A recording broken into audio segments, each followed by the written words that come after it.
It is week 13 of this NFL season, and we are at Pickett Brewing Company, just a couple blocks away from M&T Bank Stadium. Ravens and Broncos will be underway in just about 3 hours from right now. This place is brand new if you haven't been around. Leave your tailgate. Screw your tailgate. Come on over here. We're chilling here. Spencer Schultz is with me. Man, you set this thing up. We're going to have a variety of different content creators coming out here, including the Canadian guru who came all the way down from above the Canadian border. Goose. Cole Jackson, of course, for those of you who follow him online, Jake Luke and Kevin Ostreicher to follow as well. Thanks so much for being with us. We are live on Baltimore Beatdown. We'll simulcasting on my YouTube channel and on Facebook as well. Again, here for the next 2 hours, special deals, pregame coverage, and alike. What's going on, brother? I'm feeling great, Bobby. Happy to be here. Thank you to Jason and Kate for having us. Super fired up. Pickett Brewing is an awesome venue. Super excited to be able to bring in Danger Russ Wilson today, coming to Baltimore. The Ravens haven't seen him in a little bit. Fired up to ride against Broncos country. So hopefully a good game here, and super excited to be here. Yeah. And what's interesting too is this Ravens team, having kind of looked into what's been going on in Denver the last few days, just preparing for the weekend and whatnot. And heck, you didn't even need to prepare because how many times they've been on primetime. But it's just so funny because we think patience is thinning here within this fan base about some of the offensive deficiencies or maybe some of these defensive collapses. Just go out there to the Midwest. The patience is already done. It's done. It's gone. The Broncos truly, and the irony of watching Geno Smith be able to do what he's been doing in Seattle at the same time. So frustrations brewing for the Broncos and fan base. You can find that tangibly. They have the most players on the IR. They have 15 players on the IR. They have the most money on the IR right now. So the injuries are beating them up. Their inefficiencies offensively are beating them up. They trade away Bradley Chubb, and this team is reeling right now. And the Ravens need this team to continue what they've been doing. The Ravens really need to use this game as they have so many divisional opponents coming up over the next month and a half here as they finish off the season. They need to be able to capitalize against an opponent that's struggling. Let us know where you're tuning in from this morning. Again, we are at Pickett Brewing Company. If you have plans to come on down to the stadium, come on out. It's just a couple blocks away from M&T Bank. And again, little under 3 hours from right now, the Ravens and Broncos will kick off week 13 of this NFL season. Plenty coming up, including the week that was for Lamar Jackson. Boy, it was a whirlwind to say the very least. Thought he handled it well during his media session, of course, in the aftermath of his post-game tweet that he obviously regrets. But it was an emotional moment. What are your thoughts a few days removed? Well, I'm glad that it kind of blew over a little bit, and he had a quad injury this week as well. There's talks of Greg Roman moving on, all these kinds of questions. When you get to that press conference, a lot of pressure, and that's being an NFL quarterback, and you have to be able to own up and take accountability for your mistakes in that sense. And we watched Lamar Jackson do that very, very much so. So it's a difficult situation. The frustrations that we just mentioned mounting in the Ravens offense. They're 3 for 9 in the red zone over the last 2 weeks against two teams that have been struggling defensively. And ultimately, with that, you have to be able to take accountability when your frustrations get the best of you, and should be a learning lesson for him. And as John Harbaugh eventually said in his press conference, just stay off Twitter after you lose games. It's like my mom always used to say, nothing good happens after midnight. Yeah. Nothing good is going to happen on Twitter after a loss. No kidding. And a very uncharacteristic moment for him that he obviously regrets, like you said. Here's part of what I wanted to get into. His body language lately has been something that I think deserves to be mentioned and talked about, because speaking of uncharacteristic, he's showing his emotions more so than ever before, I think, throughout his 5+ seasons now in Baltimore. 4+ seasons, I said. This is year number 5 for him. Here's him getting a little testy with the media after the loss to the Jaguars. Do you remember the last time you played in this stadium? Yeah, they told me in college, and I lost again. So, fuck this. Just what is that? What emotions do you think about when you think about that? And how does that make you feel? How would you feel if you lose? Yeah. Exactly. That's how I'm feeling. So again, very playful with the media typically. Not as much the case on Sunday in an emotional moment after the game. Your thoughts on his body language? Well, it's just interesting, and there's a lot of reports coming out early that he was uninterested in what was going on and the contract situation, all of those kinds of things. And again, the frustrations mount, and it feels like the Ravens have had the same kind of issues offensively, fighting against the play clock, being inefficient in the red zone at times over the last couple of years here. And you see that come to a head. I think that against the Tampa Bay Buccaneers back in, I believe, week 8, we saw him full of emotion in a positive manner, in a constructive manner during the game. You see a long run get reeled off.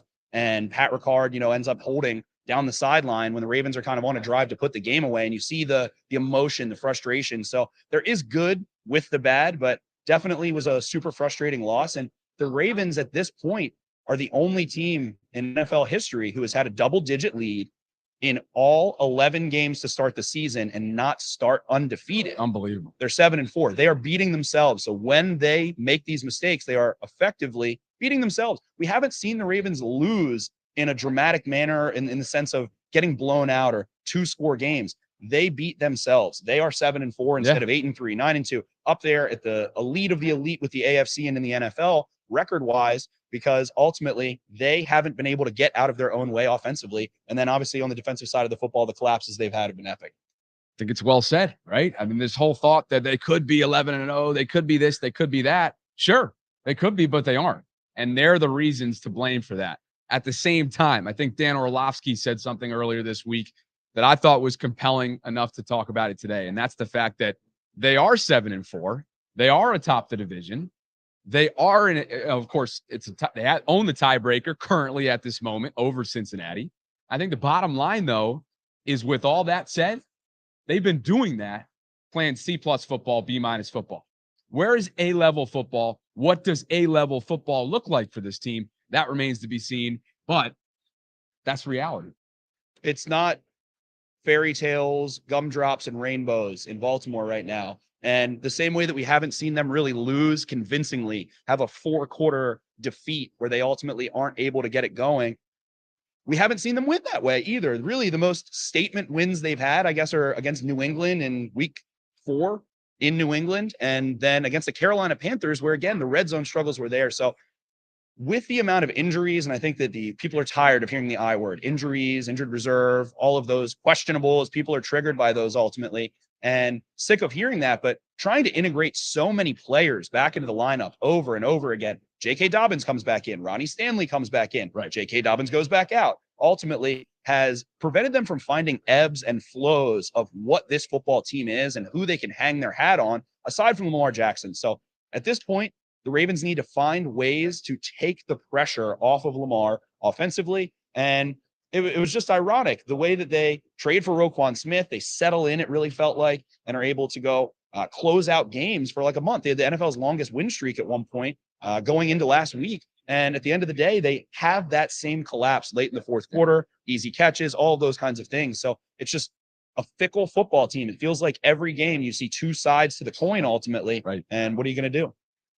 You know, it's interesting as we start to realize, look up from our stream. This place is starting to pack it in a little bit. We're at Pickett Brewing Company on Paca Street. Am I pronouncing that correctly? Paca Street, just blocks away from M&T Bank Stadium. We're going to be here for the next couple hours, streaming live. We're on the Baltimore Beatdown Podcast YouTube channel. We're on my channel and on Facebook as well. As always, let us know where you want us to steer the conversation. You can do so in the comment section. Like the video on YouTube so we can continue to do this on a weekly basis. And again, let us know where you're tuning in from as well. And if it's in Baltimore, we're going to recruit your ass to get down here because this place is going to just start to kind of pile in the next couple hours. But, you know, what's interesting about this team is from a strength of schedule standpoint, I don't know how much you buy into this because let's face it, win-loss record is speaking of a fickle thing, right? It's a very, I would say, deceiving thing in today's NFL where any given Sunday has been on a whole new level this year.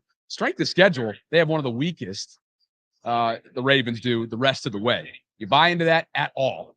Well, that's the thing about the NFL, and we're talking about college football versus the NFL. The indicator, according to Pro Football Focus, as well as Football Outsiders, of a good team is a team that consistently beats quote-unquote bad teams. But any given Sunday, Al Pacino was in that film for a reason. Any team can go out and win. The parity in the NFL that you're mentioning, Bobby, is at an all-time high. It feels like Tom Brady isn't dominating the NFL anymore, as his reign of terror of being a consistent Super Bowl competitor is not there anymore. So it feels like any team has a chance any given Sunday. Ultimately, the Chiefs, Patrick Mahomes, feel like a really elite team right now. Other than that, it still feels like the AFC is really wide open. The Chargers had really high expectations. The Ravens had really high expectations of themselves. The Bengals had sky-high expectations. They've been about as hot as any team in the NFL right now. So in terms of strength of schedule, the Ravens, like we were just kind of mentioning, need to go prove it to themselves, get in those ebbs and flows, maybe trim a little bit of fat in terms of play calling, in terms of substitutions, be a little bit more efficient ultimately in their processes so that they can end up finding out who they are and who they're going to be headed into January. Yep. All right. Who do we cycle in next? What do do we we bring in got? the Canadian guru and give him a chance to redeem himself from last night? We should bring in the Canadian Goose. What do you say? Hey, What do you Coley think? boy. Number 92. Bring him in here.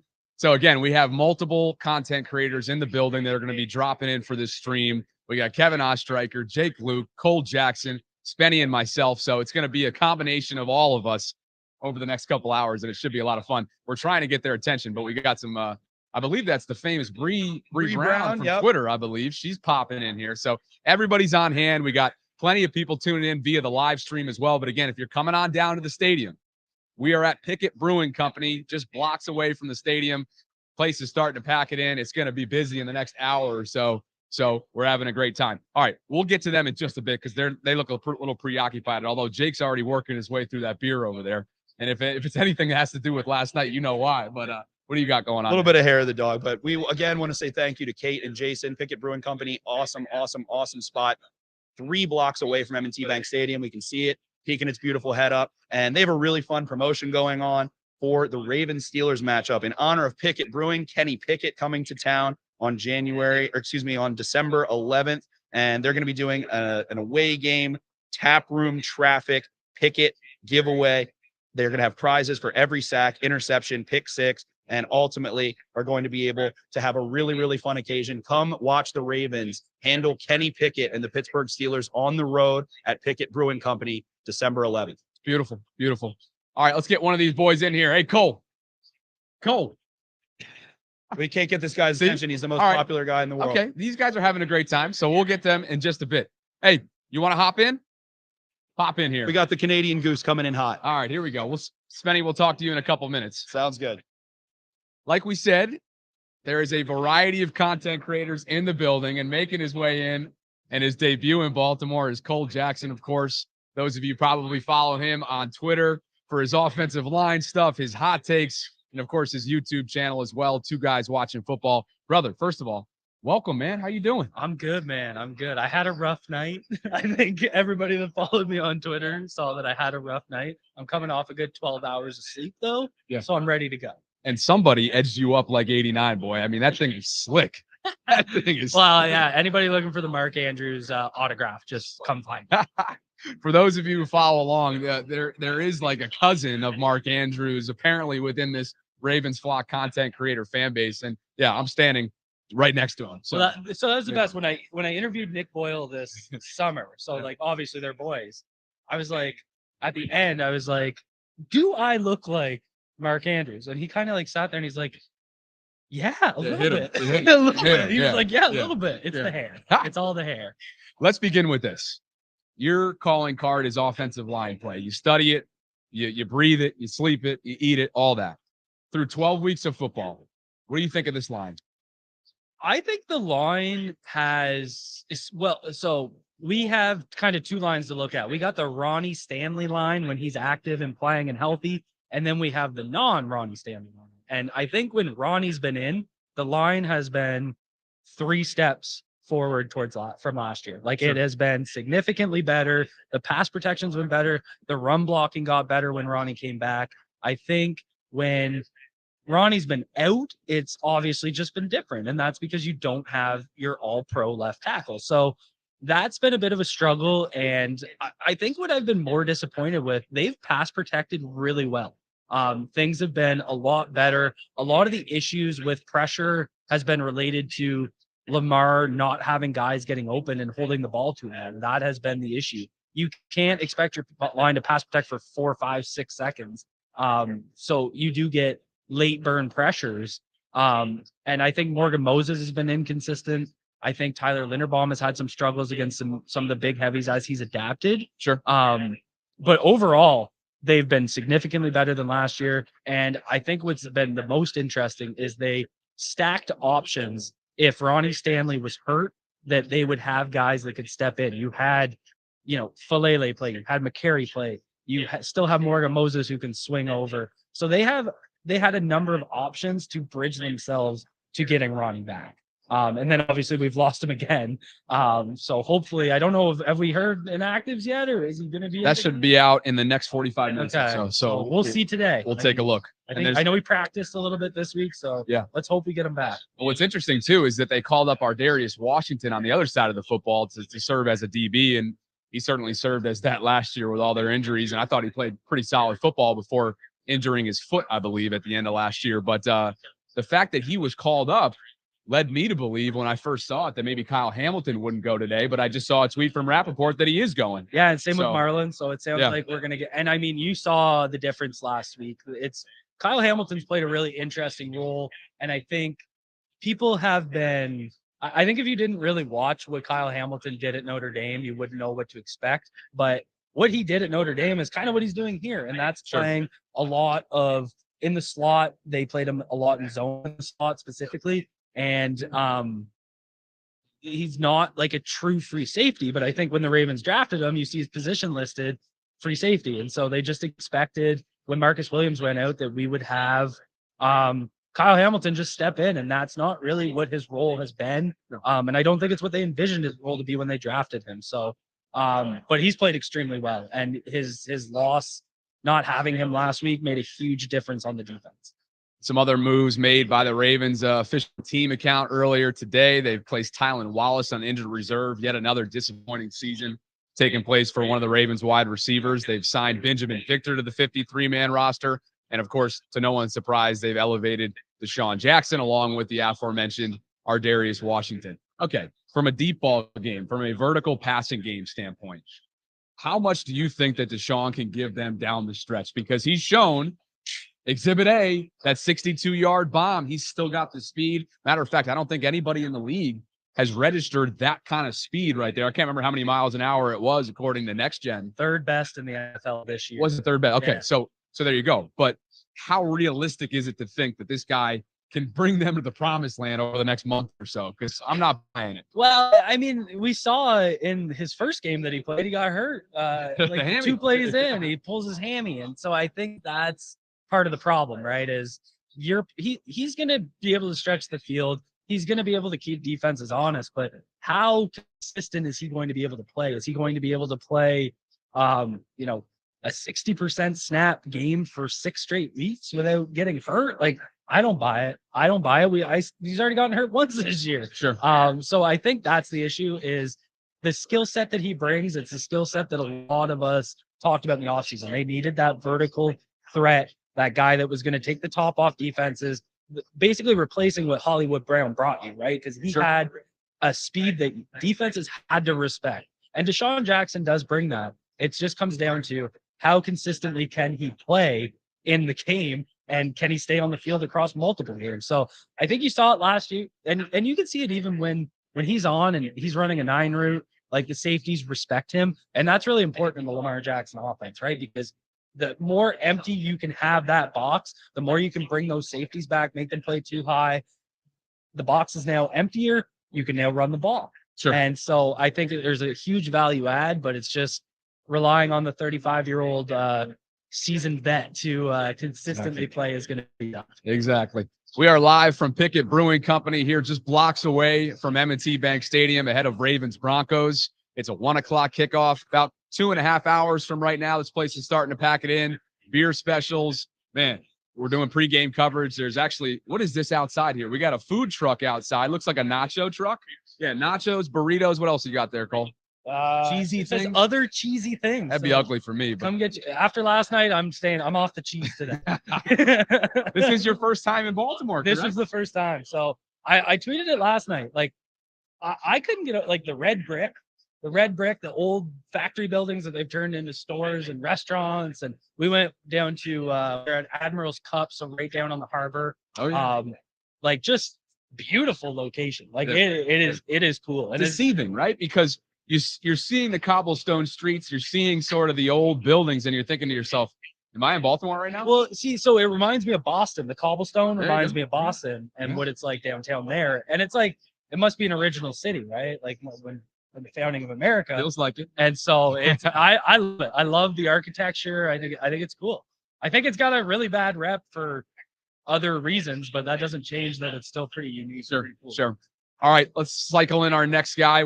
When you come back, we're going to talk Marcus Peters, and that's sort of, wow. I mean, you talk about a revealing piece, right? Let's get Jake. You want to come in? You're up next after Jake. Best for last, baby. What's up, Bree? How are you?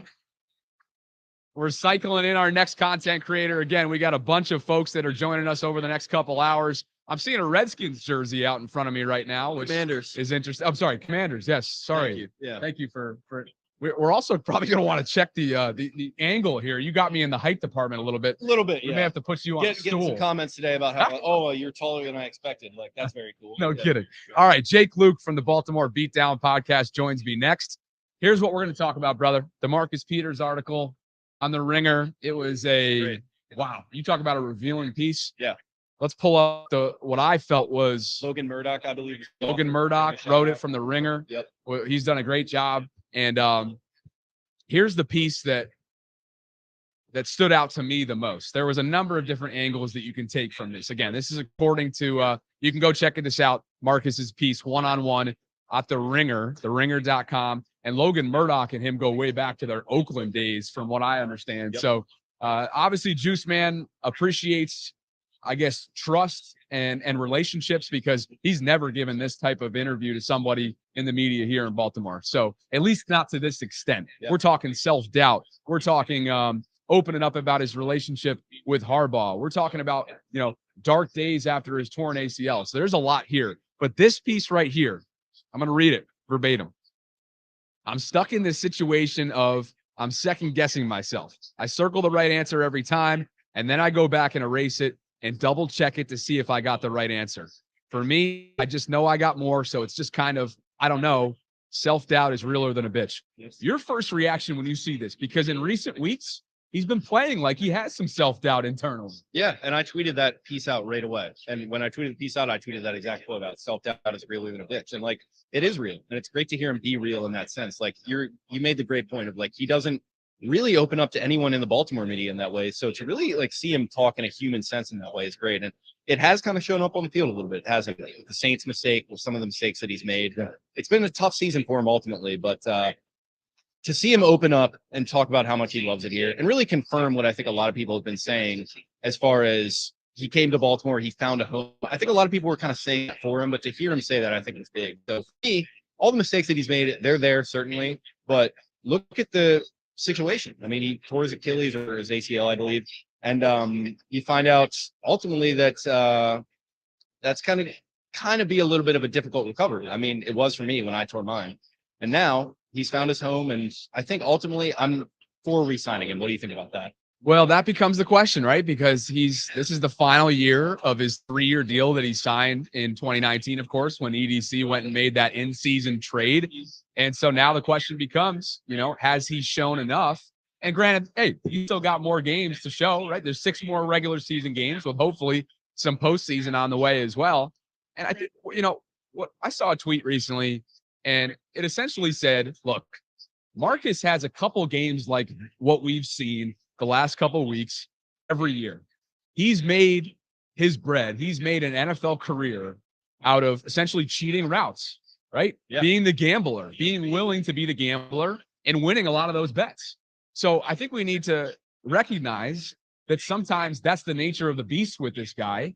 He's still the master of the takeaway, right? He's got a nose for the ball. He's one of he makes up one of the 2 best duos in the entire league at the cornerback position, with Marlowe being on the other side of that duo. So to me, look, I'm not sure if I'm sold based on cap. There's a lot that goes into that And cap for me, space. what I think I should say is you look at the attitude with him, right? You look at the seriousness. I think when you look at Marlowe, and we all love him, but Marlowe's, he's on Instagram, he's doing the tweeting, and like there's a little bit of a look at me with Marlon, and that's great. Marlon's Marlon, we love Marlon, but when Marcus Peters came back versus the Bengals, and he's making big plays, and he's stopping the Philly special, and he's like doing this celebration thing, whatever he did, where he's like flailing his limbs around, like that to me was that was kind of a heart and soul moment. And I think that's kind of where I'm coming from it with, where I want him to stick around, because I feel like he harkens back a little bit to that seriousness of the Ravens days. You weren't around for those days. I was not. You weren't around for the time Ray Lewis, and not to take a not. shot at you, but like that's what I grew up on. Yeah. To make that point. So he reminds me of that. He harkens back to that, and that's why I want him to stay.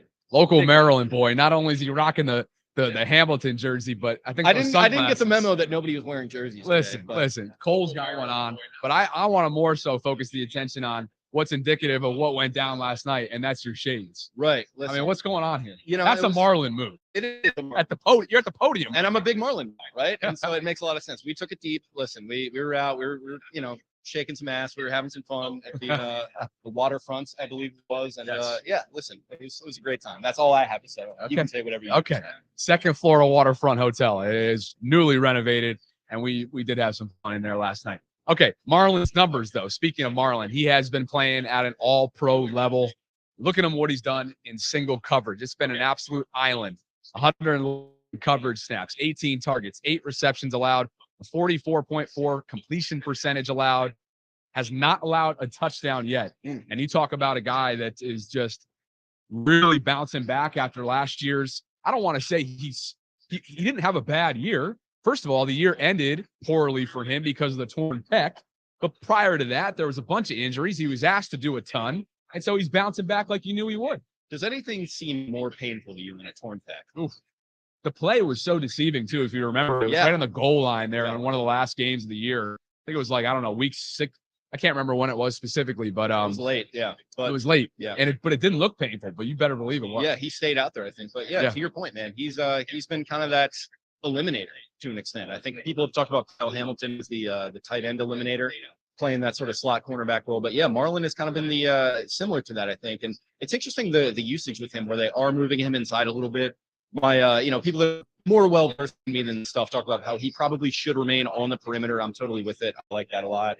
But I don't know, man. I just like having him out there, like him doing his thing. He's really a difference maker. Before we get Kevin Ostreicher in here, your thoughts so far on the job that Mike McDonald's doing? Because earlier on in the year, and we'll get to Greg Roman. It's Don't 60 worry. minutes. It's not the first 48. Exactly. Shout out to our guy, Kick a Steak Trippy. There you go. We will get to Greg Roman too, by the way. Don't you worry. Yeah. At some point. But the narrative earlier on in the year, and not it wasn't really a narrative. I mean, they were struggling. They were having a hard time, just maintaining leads. Obviously, that's carried through, unfortunately, to last week in Jacksonville. Right. But your thoughts on Mike McDonald's so far effort? Yeah, I think it's just one of those things where you really got to just kind of sit and wait for a resume to play itself out, right? And I think you look at those first 4 weeks, people were, I got my friend Spence over there. He was not Spencer Schultz, Spencer Horseman.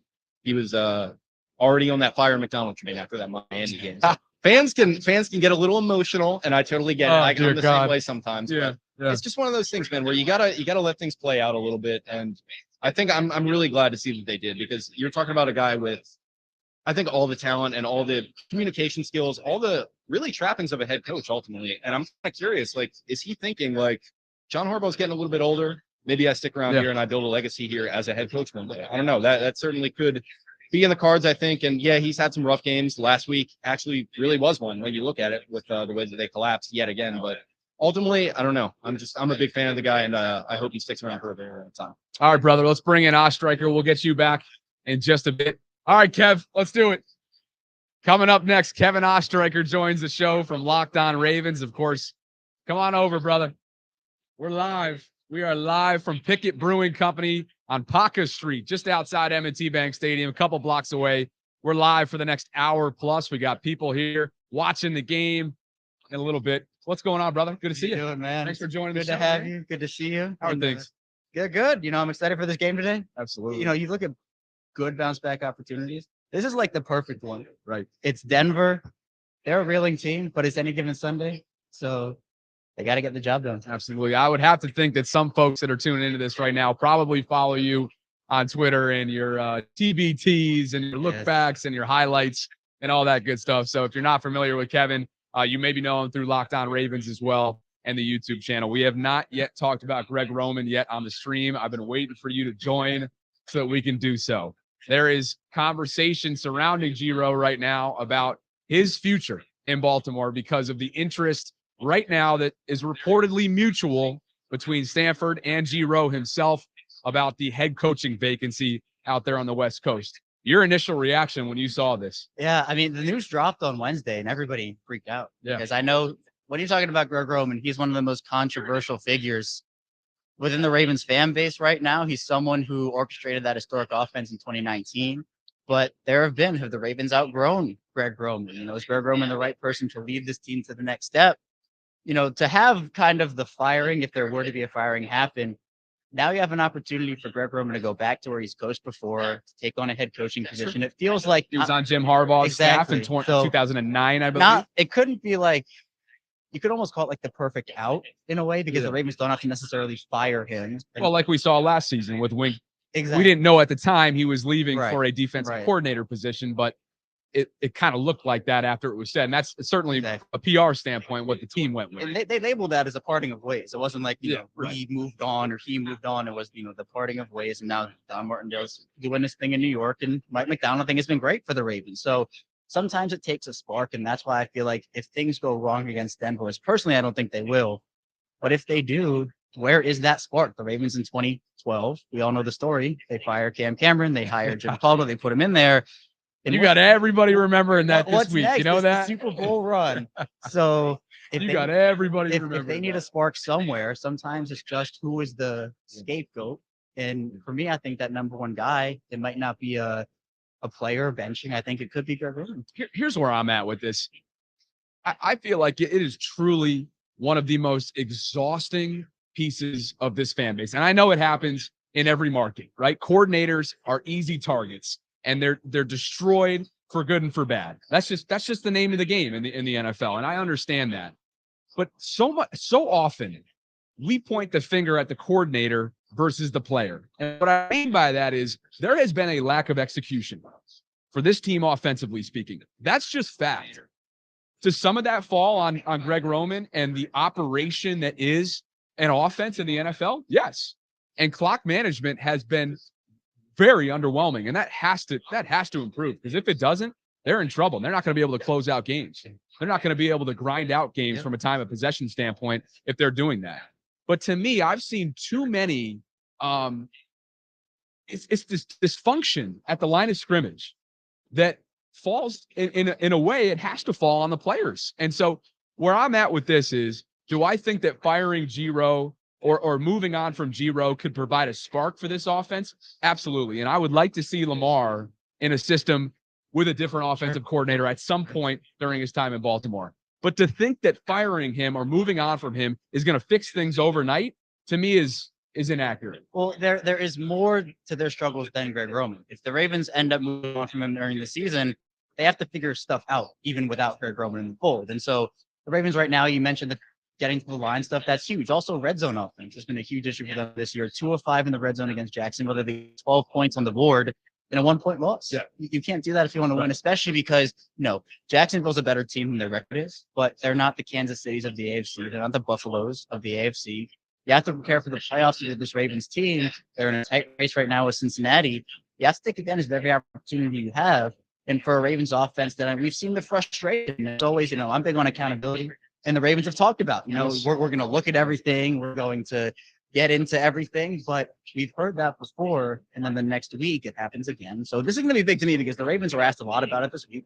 They said a lot of different answers. Greg Roman wants a very detailed responses about getting to the line. So what happens if this week against Denver, you see the play clock at 5, 4, 3, 2, 1? Where's the accountability there? Right. So I think Greg Roman, look, he's not a bad offensive coordinator. I just don't know at this point if he's the right one for this team right now. I think what's interesting, Kev, is that, this team leads the league in drop percentage from an offensive standpoint. All of this about Greg, of course, because of Stanford, has been magnified because of the rumors. They're not really rumors. He called it a rumor in his media session, but it's far from it. John Harbaugh even went as far to confirm it. So it's not a rumor. But it's been magnified because of the Stanford reports. Combine that with the fact that they did not get it done with the drops last week, with the red zone deficiencies. And so are we even having this conversation if it weren't for DeMarcus dropping a house call? If it weren't for, I guess they punched it in after Mark dropped his in the end zone. But what about Josh Oliver's? Even though that was a tough angle that Lamar had in the pocket, he had to fire it in high, but it did go off Josh's fingertips. I think Kenyon Drake had one in the flat. So are we even talking about this the way we are with such intensity, such anger, such frustration in the fan base, if not for those things that transpired in Jacksonville? I say no. Right. And winning cures everything. Winning is the cure for everything. Exactly. So if the Ravens pull out that win late, if Jacksonville doesn't convert that 2-point conversion, and I say how fitting in a bad way for the Ravens that they lost all those games last year, going for the 2-point conversions and missing them. And then all of a sudden you have this game where Jacksonville converts it and they lose on the 2-point conversion. So I agree. I think that if the Ravens won, I think the conversation would still be had, but it wouldn't be as magnified and as focused That's as fair. it is now. So if the Ravens come out today, and we haven't seen like that dominant Tyler Huntley time 40-0 win that we got so used to in 2019 and even in the back half of 2020, we're not there anymore. They have to adapt and evolve, and I think they've done that to an extent. Yeah. But at the same time, you have to wonder just when do the struggles start? Because first 3 weeks of the season, Lamar Jackson at the top of the MVP conversation. The offense was looking great. The Miami game was obviously the blown lead by the defense and kind of spoiled Lamar Jackson's coming out MVP game. But you've seen the box score stats kind of regress, and it goes far beyond the box score. It's not just a box score game. Lamar Jackson has an impact even when he's not putting up 300 yards passing and 4 passing touchdowns every game. He makes that impact.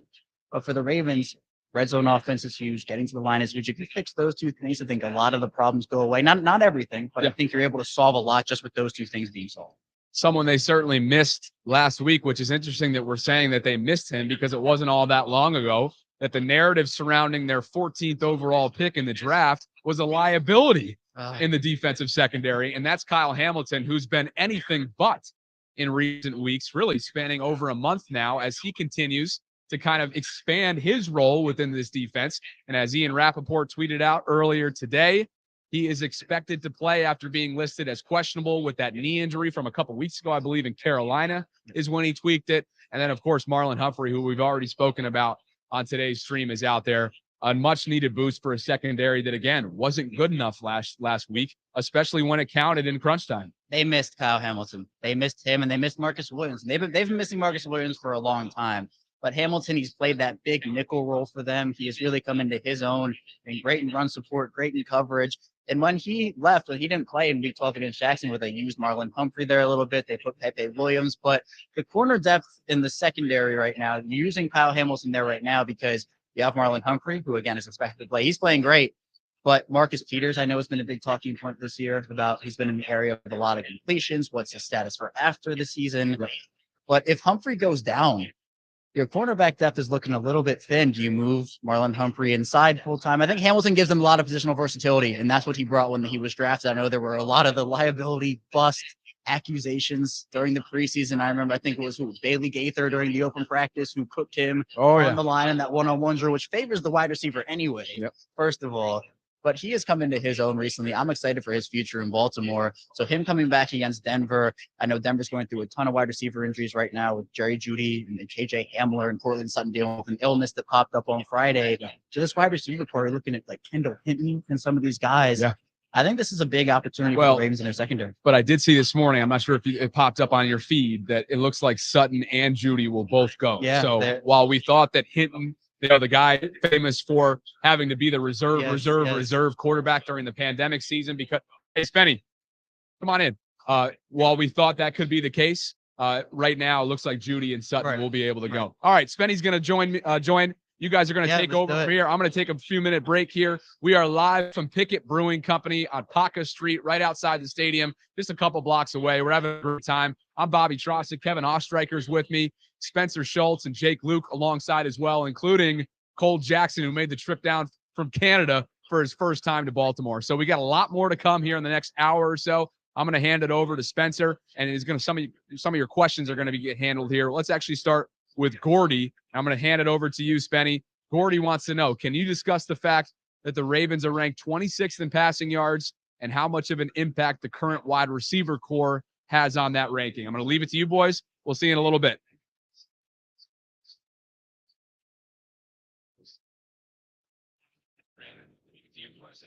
All right. Kevin, how we feeling? Good, man. This is Locked On Ravens Tuesday. It is Locked On We have it right now. I'm surprised Justin Houston isn't with us. I know. Well, we can give Justin Houston love, though. That's what counts. We most certainly can. It's going to be a big Justin Houston day. Justin Houston, 5th in the NFL in sacks right now, had a monster year. Kevin and I, we've been listening to Locked On Ravens. We've been talking Justin Houston and Julio Jones and a few other players, some of the off-season favorites. And it's been going on for quite some time. But, Kevin, is today the day? now that you and I finally get to meet in person for the first time after chit chat for years and years and years, where we see the Ravens decisively win a game. Is today the day? I think this is the perfect get back game. Denver's reeling right now. You can always look at good get back opportunities. I kind of talked about that earlier, but Denver has the worst offense in the NFL right now. To their credit, they have an elite pass defense, but I think that the Ravens can run the ball early, we've seen them. They've got to a 14-3 lead and then be able to really work their way, take that momentum throughout the game. I'm looking for Tyler Huntley time today. That is what I'm looking for. I want to see Tyler Huntley on that field in the fourth quarter in a blowout because we haven't seen that. The New Orleans game is the closest thing we've seen to a wire-to-wire victory, domination, but we haven't seen a decisive victory yet. I think this is a perfect opportunity for them to make a statement after a really tough loss in Week 12. Well said, Kevin. Marshall Yanda coming to town. Yes. Part of that 2019 team and also part of the Ravens 2012, 2013 Super Bowl championship team, part of so many successful teams. And hopefully with guys like Marlon Humphrey active, with guys like Kyle Hamilton supposed to be active as well. I think we had Adam Schefter tweeting that out quite some time ago. The Ravens need to play a wire-to-wire game. You have 4 games to end the season in the next 5 after this one against divisional opponents. It is time to trim the fat. It is time to decide what team are you going to be? Who are going to be your studs? Who are going to be heavy rotational players? Getting them into a flow is essential for this team to be able to take the next step forward ahead of where they have an opportunity still ahead of them to earn themselves a home playoff game. They're not eliminated from being the number 1 seed yet. That's still a possibility. There's a huge showdown going on today.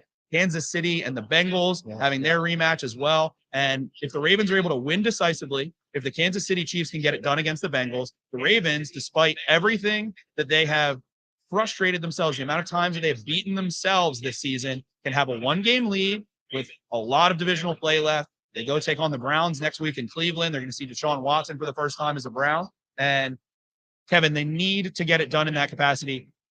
I just want to see them figure out what running backs are going to be their lead guys. And really, to me, feels like Kenyon Drake was starting to be a touchdown maker, was starting to be someone that you could rely on in the pass game a little bit. And the difficulties of, again, to bring it up, trying to integrate Gus Edwards and J.K. Dobbins and bring these guys in, get them reps, make sure they're up to speed, also puts you behind the 8 ball in a game-to-game basis. It is good for the long term, but on a game-to-game basis, you need back that you can trust on third down. And they're just not getting guys the reps in game to feel like you have that presence. Then you end up seeing someone like Pat Ricard on the football field over and over and over again because they don't have a back they trust in pass pro. They don't have a back that they trust to be able to go be a consistent threat in the flash and flare outs and things of that nature. So today, I feel like the running backs are a huge key. What else are you looking at offensively for the Ravens? Yeah, I think momentum, it's big. And I know we talked about it for Locked On Ravens, Spencer, where you talked about just getting guys in a rhythm and not necessarily trading out personnel packages so often. I think when you're talking about the running backs, it's great they have so much depth almost everywhere. I know there's some roster holes, but at the same time, look at this team and the running back depth when everybody's healthy. It is Dobbins, it is Edwards, Drake, Mike Davis, Justice Hill. They have all of that. But to see maybe one guy take a drive or two, and it's almost like riding the hot hand, which I think we haven't seen as much of recently, where it's been they're trading in and trading out 3, 4, 5, getting in different personnel packages. And just the art of deception is great, but sometimes you just want to have a hot hand in there who is doing their job, picking up big yards. I agree. I think Kenyon Drake has been so much better, and he had a rough start to the season. He had a couple of games, him and Mike Davis, when Edwards and Dobbins weren't in there to start the year. The game against the Jets, the game against the Dolphins, those were pretty rough. But the running game, I think, and Drake in particular, he's been great as a runner, been great as a pass catcher as well. Has had a couple of drops here and there in the last couple of weeks. Carolina, he had one. But those are guys you have to really look at. I think also, though, will we see consistent and continued usage of Devin Duvernay? Duvernay is a weapon for this offense. Obviously, Rashad Bateman goes down and done for the season. Their de facto number 1 right now is Devin Duvernay. When Devin Duvernay has the ball in his hands, good at things that happen. Now, I know he had a blunder as a returner in Jacksonville in Week 12, but at the same time, the Ravens, I think, have to continue to manufacture touches for an electric player like that because we've seen him as a playmaker, and he can be a difference maker if they can get him the ball in the right situations. Very well said, Kevin. And Devin Duvernay is a guy that coming into this season had 1 catchable target over 20 yards. No usage of him as a deep threat. And it's not like he's not running the routes. I really think at this point, it's time for Lamar Jackson to allow Devin Duvernay to go up and get the football, go make plays downfield. He is the receiver that has the frame, the tracking, the contested catch capability that they need to take that next step forward in the pass game. Ultimately, I think it's time to start targeting Devin Duvernay. Lamar Jackson needs to give him an opportunity downfield. That is a connection that has given us these teases over and over again so many times this season, and it feels like it's time to lean into it. Lamar Jackson has established a really nice rhythm with Demarcus Robinson, and if you can figure out how to be on the same page, the Ravens see so many zone concepts because of Lamar Jackson's rushing ability. Teams are scared to turn their back to him, and it just feels like Devin Duvernay and Lamar don't read things the same way and aren't on the same page always, and it's time to figure it out. If this team wants to take the next step, he is the player that can unlock so many things for this team. Do they need to manufacture him more touches in terms of jet sweeps, in terms of working him into the run game, screens? Yes, absolutely. I believe he has the 19th most screens and jet touches in the NFL this season as things stand. But it's time to integrate him into the downfield passing attack and let him, someone who is a Texas State champion in the 100-meter, go work downfield. His speed is lethal. Go let him use it and be efficient in that sense, because he's such an efficient receiver. And we need to see Ravens take the next step. Flipping over to the defensive side of the football, Kevin. Oh, this Ravens team finally feels like they get into a rhythm, able to close out games. They have a 4-game win streak where they have closed games out in the fourth quarter effectively. They acquire Roquan Smith. Kyle Hamilton's playing elite football, worked into that jumbo nickel package, putting Kyle Hamilton into the slot. Felt like he really found a home, the number 14 overall pick in the 2022 NFL draft. Then he goes down. Then suddenly the slot over the middle of the field, the Jaguars took advantage of it. What do you think is the key in this game, Kevin, or who are you looking to see them take the next step? I think Roquan Smith unlocks a lot of this. Patrick Queen as well. Those two have been great playing next to each other. But I think it's overall consistency in playing that full 60 minutes of football. I think the Ravens defense on that final drive against Jacksonville thought they had the game won. 3rd and 21. You're coming off that Calais Campbell strip sack that almost was recovered by the Ravens, but the ball bounces a certain way and it goes Jacksonville's way. And then they get 16 yards on 3rd down. The Ravens play super soft on that down. And then the next play they convert, and then it just, spirals from there. So they have to be able to say to themselves, the game is not over until it really is over in these situations. They have the talent on defense to do it. I know people are looking for guys like Odafe Owe to step up. Can Marcus Peters bounce back after he's been in the area of a lot of those completions this season? So again, you've talked about it. Where do the Ravens pick, or where do people pick on the Ravens defense? Because Marlon Humphrey's playing great football. It's anyone who's not Marlon Humphrey. In that point, I agree with it you made, because without Marcus Peters playing it, I think the Marcus Peters level we've been so accustomed to, Brandon Stevens being so, I don't think they trust guys like Pepe Williams as much right now. So that's the area of the weakness, quote unquote, weakness of this Ravens defense. So if they can get off to a fast start on defense, a couple turnovers, the Russell Wilson trade has not worked out for Denver this year. He has regressed, and you don't want this to be the week if you're the Ravens for Russell Wilson to all of a sudden go off and do his thing for what we've seen so much in the past. If that's what happens, they would have to go back again and look in the mirror again and find more answers to more questions. And that's why it feels like this game is the final opportunity to exercise your demons. This is December football. This is when John Harbaugh's football teams, and we've seen these variations. There's so much discord on Greg Roman. There's so much discord on what the Ravens do offensively and how they don't utilize the pass game, and they're not a spread football team and spread in the pass game and passing concepts and all these things. But at the end of the day, this team, since John Harbaugh has took over, likes to do 3 things. They like to milk the clock. They like to dominate in time of possession. How many times have we heard at press conferences John Harbaugh talk about time of possession? We heard it be another talking point this week coming off of a game where the Ravens were fighting the play clock. Number 2, they like to run the football. Those go hand in hand. They like to milk the clock by running the football, which bodes well when you're a team that plays outdoors AFC North football in December. Number 3, they like to go play defense. They like to go limit those downfield opportunities. They like to limit explosive plays, and they feel like that is their kind of yin and yang that meshes well, running the football and trying to prevent big plays over top, trying to force teams to run into the teeth and sustain long drives against them, ultimately getting into those 3rd and long situations by playing stifling run defense.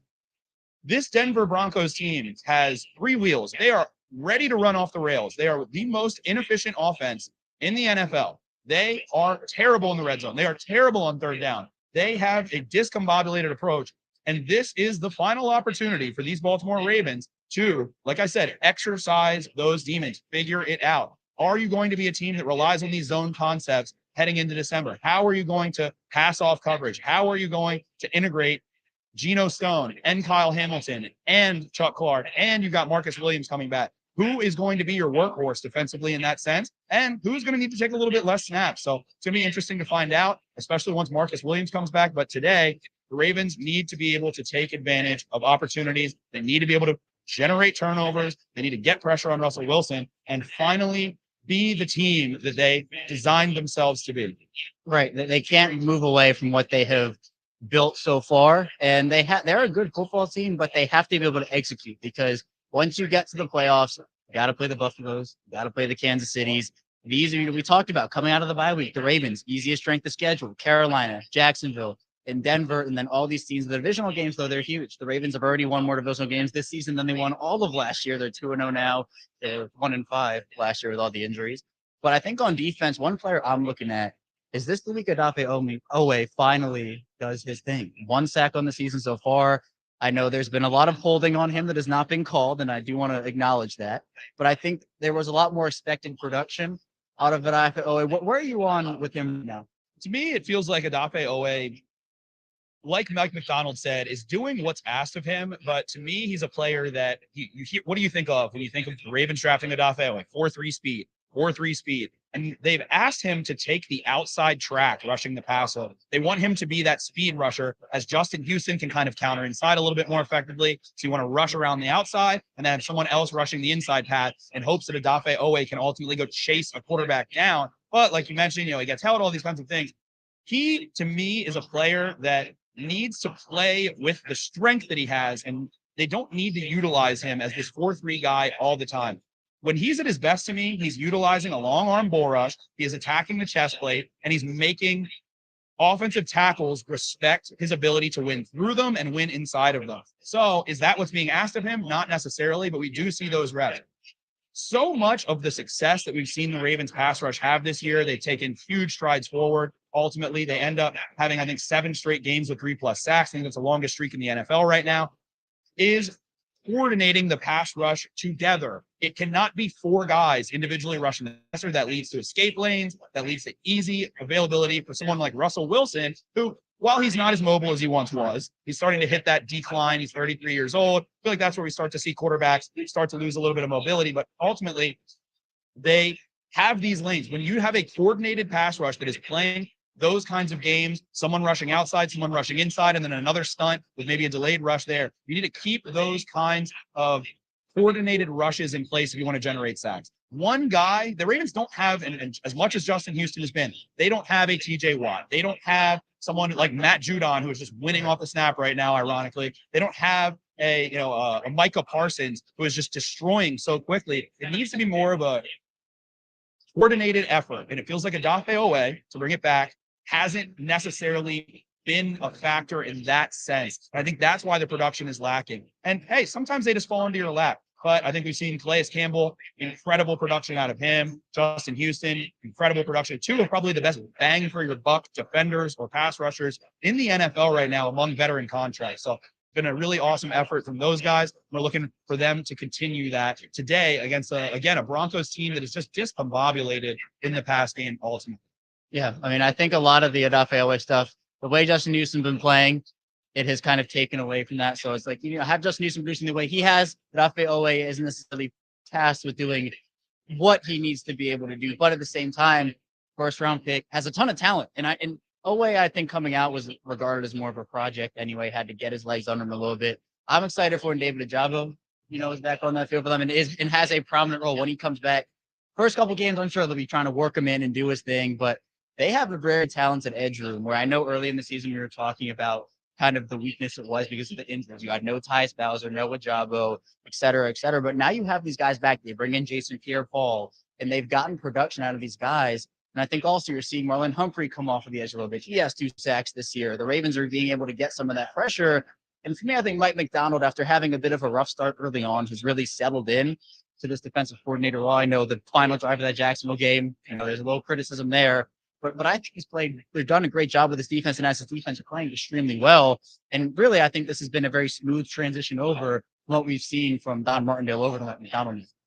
Very well said. Very well said. I'm going to bring Bobby Big Bones back up in here. Do you want to? Absolutely. So we're going to be passing the sticks in a little bit here. So very fired up. Again, wanted to say a huge thank you to Jason and Kate of Pickett Brewing Company. It is a packed crowd in here. The excitement is palatable. We're feeling it start to get really, really purple in Baltimore. It's almost game time here. We're going to bring on Big Bobby Baltimore back into the equation here. We got some active lists coming on soon. The handsome man himself. So I'm going to pass the sticks over to the handsome one, Bobby Trossett.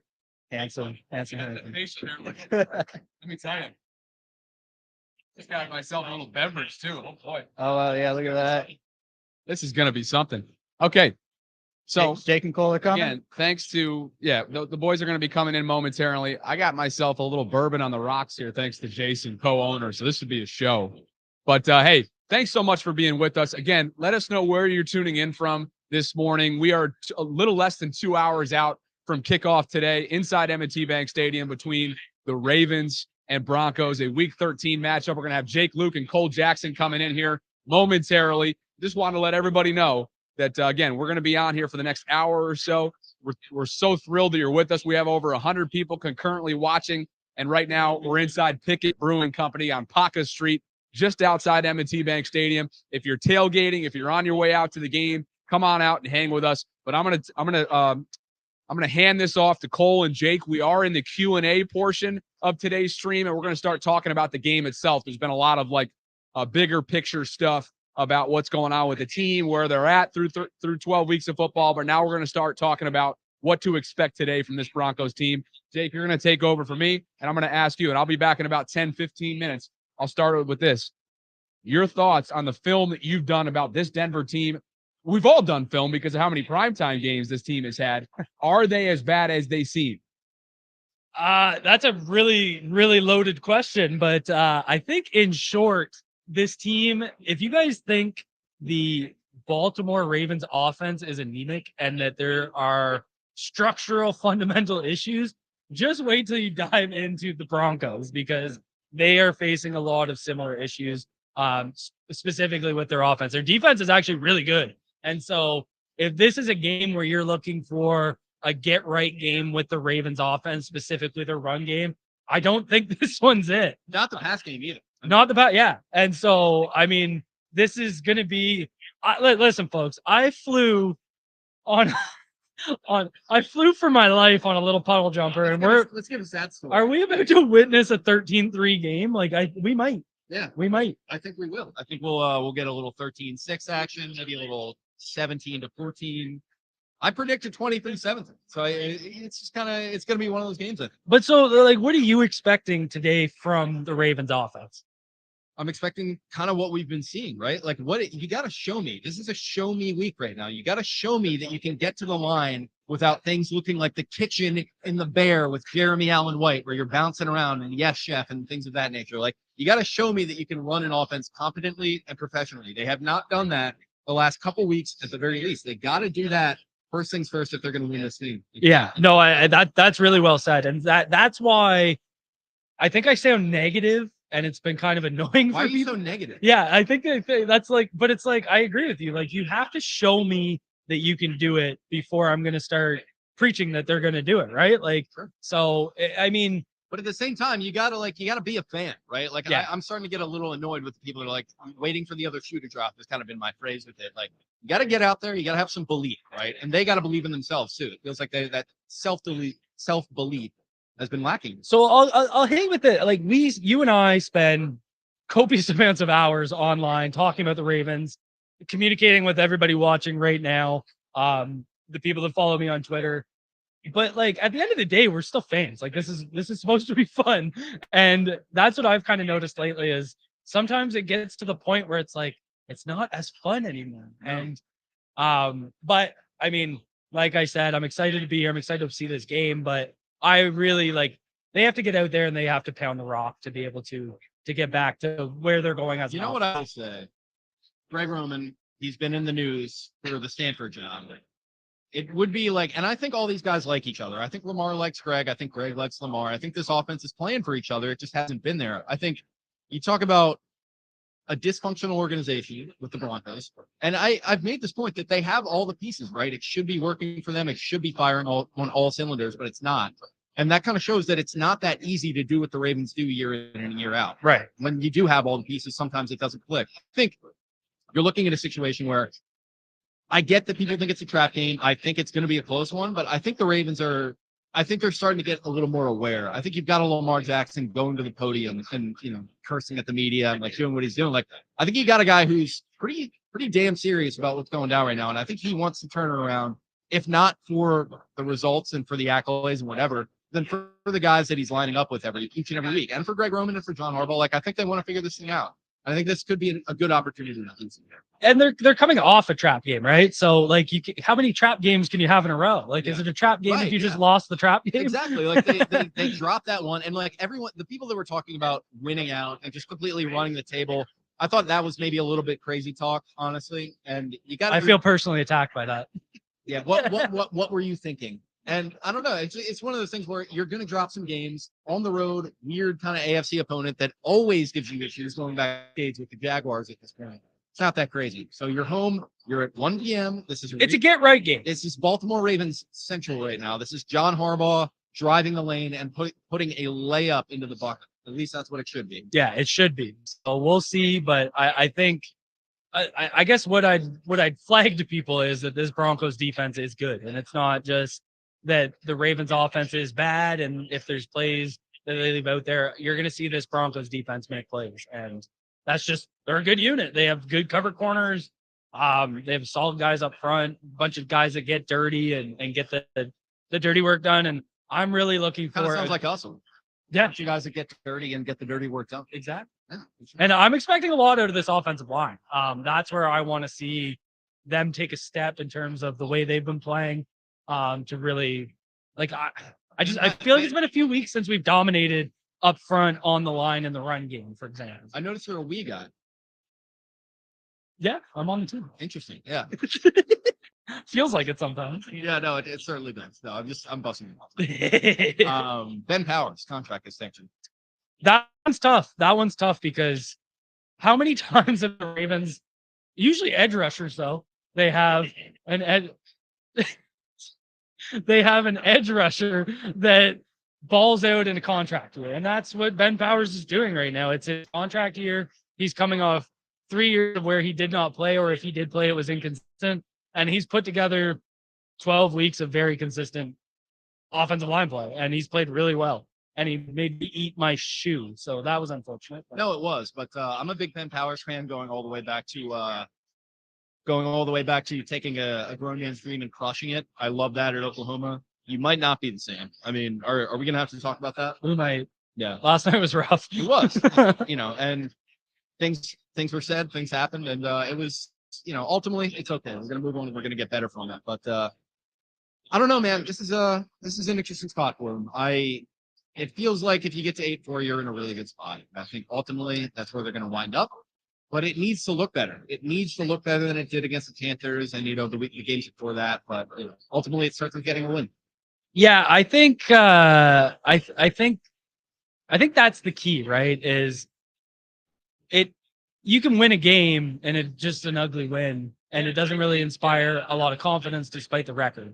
And that's where I think a lot of the disconnect between fans has been, because you talked about it, and there is a lot of negativity surrounding the team, despite being 7-4, which if I told you before the season we would be 7-4 right now, you'd probably be pretty happy. Like you're in a power position. You're first in your division. You're in a primo position. You're in a primo position. And so that is obviously an advantage that the Ravens have going for them, but it hasn't looked good. And some of the wins have been ugly. The losses have been uglier.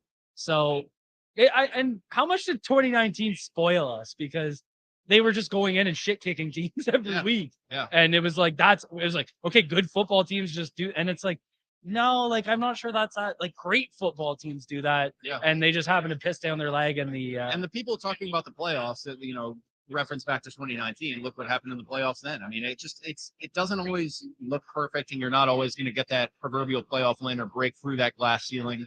When you're in that kind of spot, like you gotta just kind of like shrink your head a little bit. Yeah. You gotta set your expectations correct.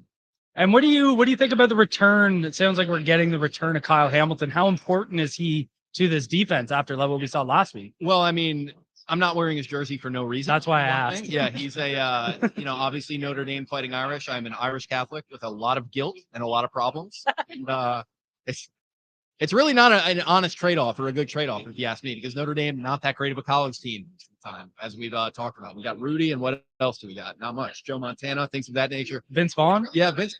Dude, I fucking love Vince. Vince Vaughn's Yeah. movie over Yeah, of course. I love Vince Vaughn, but it's very important, I think, because look what happened when he was on the field last week. You have JaMychal Hasty, catching those passes out of the backfield, making those big plays in the kind of short areas.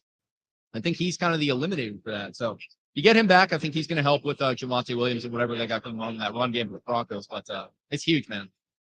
And obviously, the big issue surrounding the Ravens, Lamar Jackson's contract. Yeah, no, that is huge. That's massive. And I think you talked about it with Bobby earlier, but what did you think of the media? Like, is this just a non-issue and we're all just talking about it for no reason? I'm actually happy to see it. I'm happy to see it. Let's be real. Let's be adults here. Let's talk about the things that are frustrating us. Let's put it out there a little bit and let's figure this thing out and let's figure this contract out. Yeah. I would prefer that they figure the contract out for one thing, but they're not going to do that. It sounds like. So I don't know. Put it on the table, air your frustrations out, and let's be adults and talk to them. I'm sure he's doing that in the meeting rooms with Roman and Harbaugh and all those guys. But yeah, man, I was really happy to see him say, no, I'm not happy to lose. Are you kidding me? It's one of those things where you talked about 2019. He's going up to the podium and big truss and the Harry Potter costume and all that kind of stuff. It's and it's time to be an adult now. That was okay at the time, but now we're dealing with a really serious situation. So do you think we're seeing a maturity? To an extent, And not a then maturity. then you go on Twitter and you tell a person to maybe a phallic situation and eating certain things. I don't totally know, but I'm glad to see this. He's kind of showing himself a little bit more, and I like it. I like the fire. Yeah, it did feel like a different kind of atmosphere from him. He seemed pissed off, and that's good. We want him pissed off. We want the whole team. The team should be pissed off after how they've been playing. So. I want you pissed. I was pissed off last night when I woke up in my hotel room at 10:30. No, that's okay. I FaceTimed with Adam, my cousin. Yeah, of course. Yeah, that was great. Shout out to Adam and Jason flying in on the PJ. Shoot out to the boys coming in on the PJ. Shootout. Total cake eaters there. Shout out to the guy over there in the Broncos jersey. Yeah, I don't know what the deal with that is. We might have to kick him out. That's okay. Oh, a Salisbury sweatshirt. Did you notice that the bartender's wearing a TJ Hushmanzada jersey? Because I love that. I love that. I love that a lot. Not to put Bobby on blast here, but he's giving us. Oh, do we? Okay. All right. Whatever. Listen, this is your show. It's whatever you need us for. I'm just happy to be here. Right.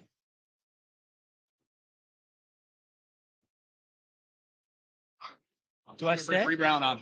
Do I stay? I'm good. Okay. Get you in a little bit. Oh, man, we've been having a blast. Thanks so much for being with us. We're in the middle of a transition right now. We're at Pickett Brewing Company. I had to take a few minutes off. The guys took care of me while I got myself a little bev, by the way. Let me just say thank you to Pickett Brewing Company. I did not plan on boozing during today's stream, but we are today. All right, so I'm with you. I don't typically do this very often during streams, but today's an exception. So anyway, I want to bring on Bree Brown, who is a member of the Ravens flock fan base, to talk about a great story within this fan base in just a moment. So we'll have her come on over. But again, we are at Pickett Brewing Company on Paca Street. If you're making your way on down to the stadium, we're just a couple blocks away, little less than 2 hours from right now before kickoff, and we're going to be going for the next hour plus. Come on, Bree Brown. Hello. Let's give you one of these suckers. And first of all, I just want to kind of introduce you to the audience, introduce you to the stream. Sorry. That's all good. Bree's already wreaking havoc here behind us. I'm very It's all good. clumsy. I apologize. Local teacher to Baltimore, huge Ravens fan, Yes. Marylander at heart, correct? Yep. Just give Born and everybody the resume other than what I just mentioned. All right. Well, my name is Bree. I'm Bree Brown on Twitter, Instagram, all that good stuff. I currently teach kindergarten in Baltimore. I love Baltimore. This is my favorite place on earth. I'm a huge Ravens, Orioles fan. Grew up right by Memorial Stadium, and I'm really happy to be here.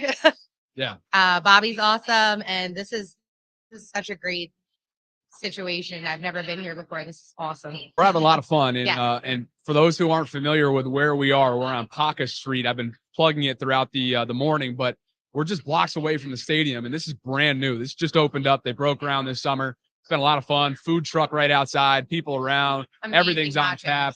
IPAs to galore. And like I said, I got something in the back right now because I can't Yeah. do beer. But okay, the reason why we're bringing you on, I don't want to keep you too long, Okay. is there's a heck of a story that's taken place within the last couple of weeks or so. Yes. There's a GoFundMe page for a young man who is, what my understanding, very heroic. Can you kind of remind everybody or educate everybody Sure. on what's happened and how they can help you? Of course. So I graduated from Salisbury University.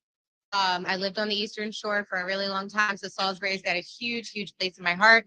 A little boy, 11 years old, named LaPrentice Dorsey. Hold on. Okay, sorry. The day before Thanksgiving, his mom went out shopping. An electrical fire happened, and their whole house burned down.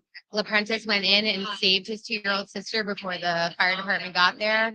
Long story short, they lost absolutely everything, but everybody's okay. But they're huge, huge, huge, huge Ravens fans. He lost all his Ravens gear, among everything else. So some friends of mine in Salisbury have set up a GoFundMe. If you'd like to donate, I'm going to repost it.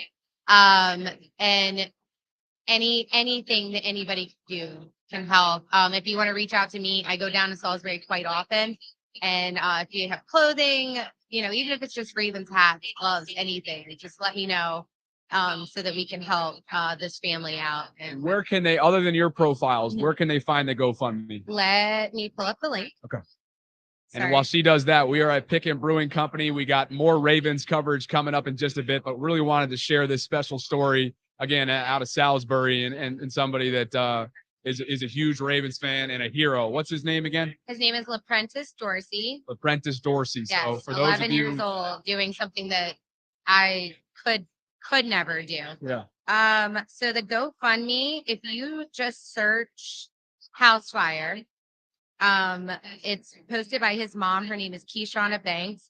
I wish there was a shorter link, but I will send it to Bobby. well, why don't we send people to your Twitter? Yes. Or So it should I'm be. at Bree Brown. Okay. I'm reposting it now.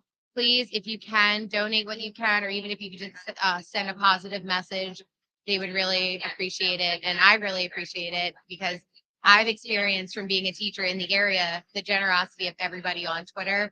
And I know that Baltimore fans are the best and we're the most giving and generous. And I'm so happy I'm part of that community. So if you can help, please help. If not, just reach out and I'll find a way that we can help the family. Thanks for popping by, Bree, and thanks for what you do for our city. Of course. Seriously, I mean, you guys are on the ground floor, so we appreciate our educators. Of course. Thanks for Bree having Brown me. dropping by from Baltimore City.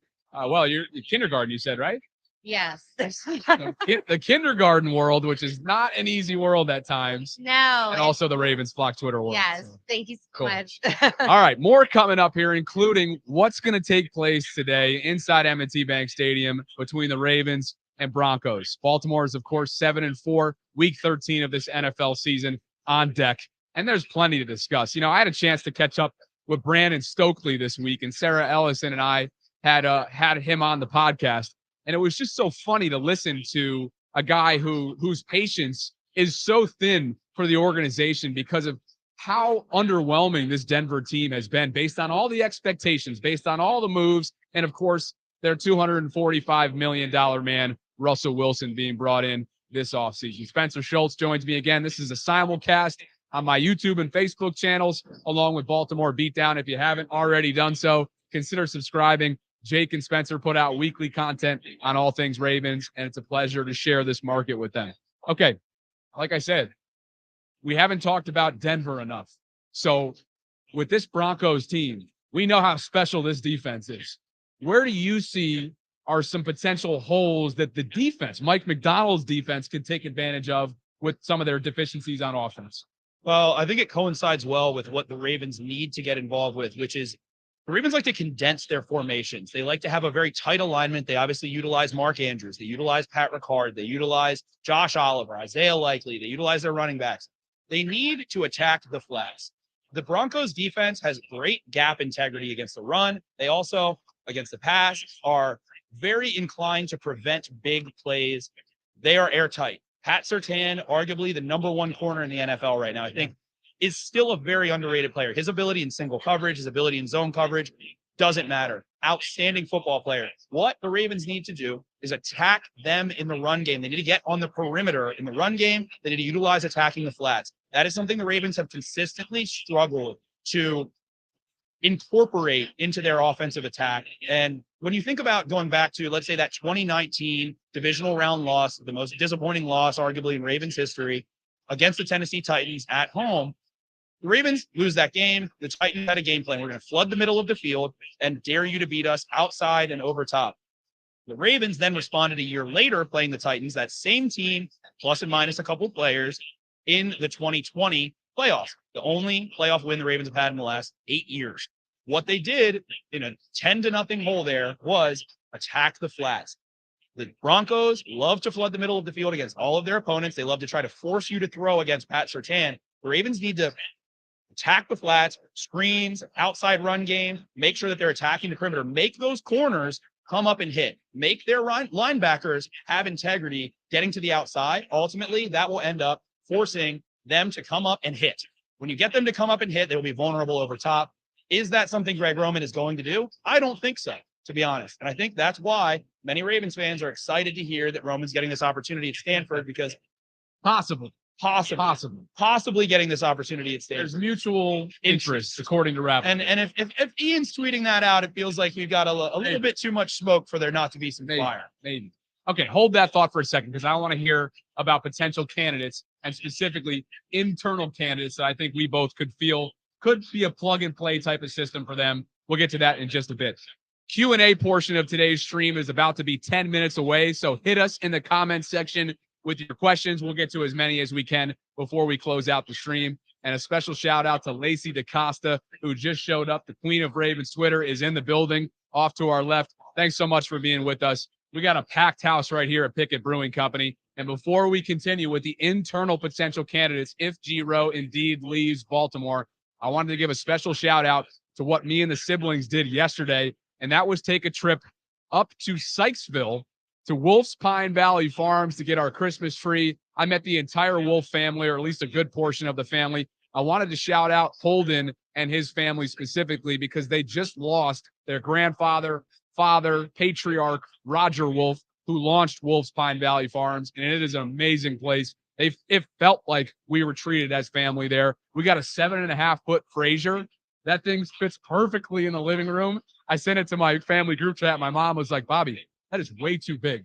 That is way too big of a tree. Like, you open up the door and it just touches the slightest bit of the left-hand side of the ornament. Clark. Yeah, right. Clark.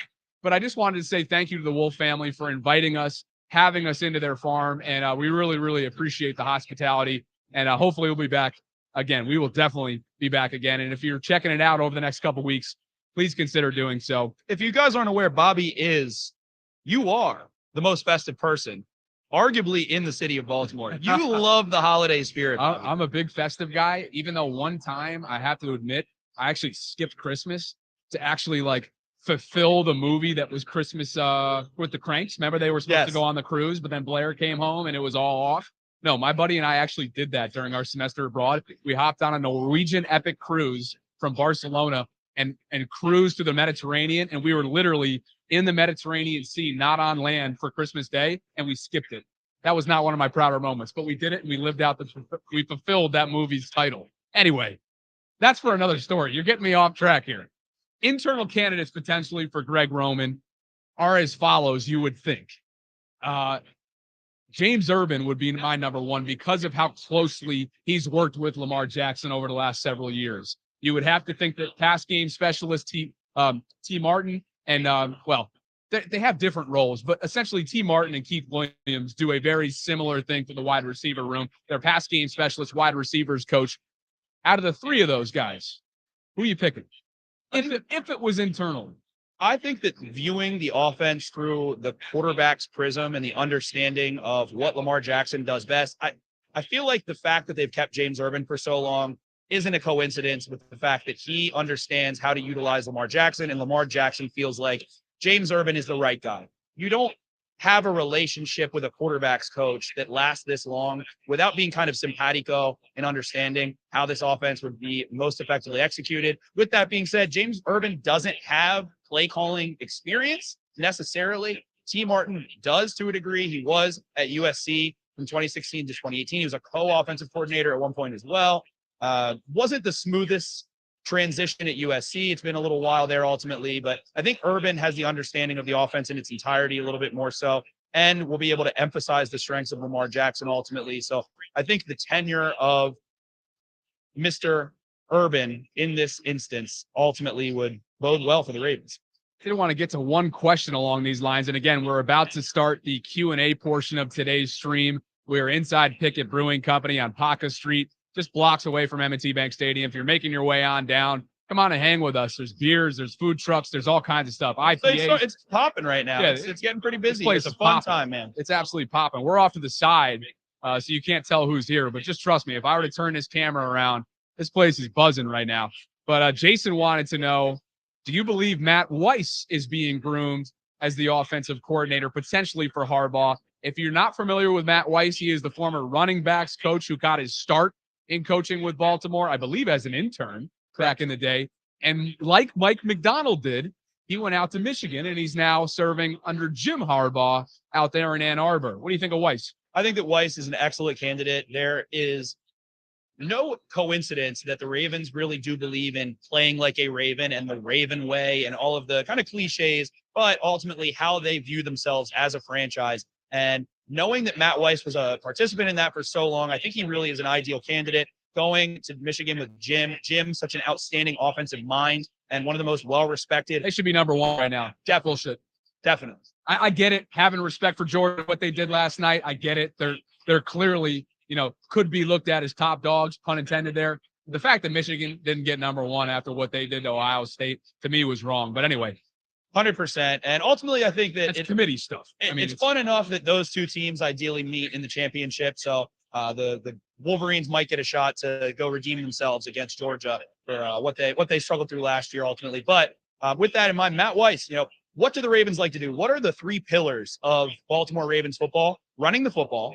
Number two is milking the clock, which goes hand in hand with running the football and playing damn good defense. So to go with Jim Harbaugh and Matt Weiss's case and understand the beauty of marrying the run in the pass, being able to go big, go bigger personnel, tight end usage, fullback usage, all of those things that John Harbaugh, regardless of Greg Roman, regardless of who is offensive coordinator, those have been the consistencies with what John Harbaugh wants his football team to be dating back to 2008. And I think that Matt Weiss could bring a little bit of a modern uptick while keeping those same principles in place and maybe expanding a little bit more and understanding how to utilize talent effectively. I think Matt Weiss fits the Ravens way. I think he fits John Harbaugh's way. And we know that the Harbaughs like to play in their own backyard when it comes to their coaching staff. Greg Roman got his start in the high college level with Jim Harbaugh. Then follows him to the 49ers. Lo and behold, Mike McDonald bounces between John and Jim and back to John, all of those things. So I think it would make a ton of sense for Baltimore. All right. As promised, the inactives are in. They've just been released by the team moments ago. Here we go. We're going to do a live reaction to these. Let me get rid of this comment. Thanks for commenting, Jason. Q&A portion will resume right after we finish these inactives. Pepe Williams leads this list. The rookie slot corner, Mike Davis, gets the healthy scratch at the running back position, which means we'll get a heavy dose of likely Kenyon Drake and Justice Hill, and Gus. Gus will be obviously number one. I would have to think that Gus and Kenyon will get the majority of the workload for them. David Ajabo will have to wait another week along with Kohler for their rookie debuts. Ronnie Stanley, to no one's surprise, they're going to be careful with him after that tweak of the ankle. Josh Bynes, with Roquan coming and Patrick playing the way he is, we're not going to see him much through the rest of the year, barring an injury, knock on wood. Josh Bynes is almost like an on-field coach in many ways. Literally, and he should be hired as such after his playing career is over. And then Delshon Phillips. Your initial reaction to this? Well, number one, you look at Ronnie Stanley. As you mentioned, Bobby, they're going to be careful with him. And I think that for everything that Ronnie Stanley is as a pass protector, Obviously, Pat McCary then going to slide into that left tackle spot. I think that it's a little underrated how much of an impact Ronnie Stanley makes in the run game. So suddenly you're not able to have that big hulking mobile presence in Ronnie Stanley. So that does make the run game suffer a little bit. You like to run using Ronnie Stanley to work combo blocks to the second level, running at Ronnie Stanley. Instead, they're probably going to run away from Patrick McCary. So I think we'll see a lot of the Ravens run game predicated to the right today. Not every single time ultimately, but with that, like you said, being careful as well. We're yet to see Charlie Kohler or David Ajabo. And I think that's a good thing. Those guys didn't get a training camp at this point. I think that injuries will decide when Charlie Kohler and David Ajabo make their debuts. The Ravens right now are very deep in the edge room. And the irony of that, after the way they started this year with Justin Houston and Adafe Owe playing so many snaps, suddenly it feels like, wow, we can't even get this guy who's chomping at the bit on the field. It's a good problem to have in Baltimore that is very was concerning early in the season in terms of depth, but now it feels like they're in a much better spot. And then Pepe Williams, someone who's gotten a ton of run, but that means that we're going to get a heavy dosage of Kyle Hamilton. Yeah. The Ravens are going to return to using a lot of jumbo nickel. So we're going to see a ton of Roquan Smith, Patrick Queen again. Both of them played 100% of snaps each of the last 2 weeks. The Ravens are really trying to roll with that as their base defense, rolling out the split safety looks, using Kyle Hamilton in heavy usage, especially on second and third down, and then utilizing those linebackers with a healthy mix of rotation up front ultimately. Hey, and we should mention, too, that our Darius Washington was called up, as we mentioned earlier on in the broadcast. We'll see if we see him a little bit out there, who played very well and often down the stretch before injuring that foot at the end of last season. But to your point, I think one thing that sticks out with this list is the fact that Kyle Hamilton, after being down, after that knee tweak, I believe that was against Carolina. And he said he felt fire in his knee. So for him to be able to play a week later is a huge break for the Ravens. If you remember too, I mean, he was really limping off hard. He could barely put any pressure on that thing coming off. So for that to be where it is now is a huge win for this team. It's crazy. It wasn't that long ago that the narrative around Kyle, and it wasn't really a narrative because it was true at times, he was a liability in the secondary.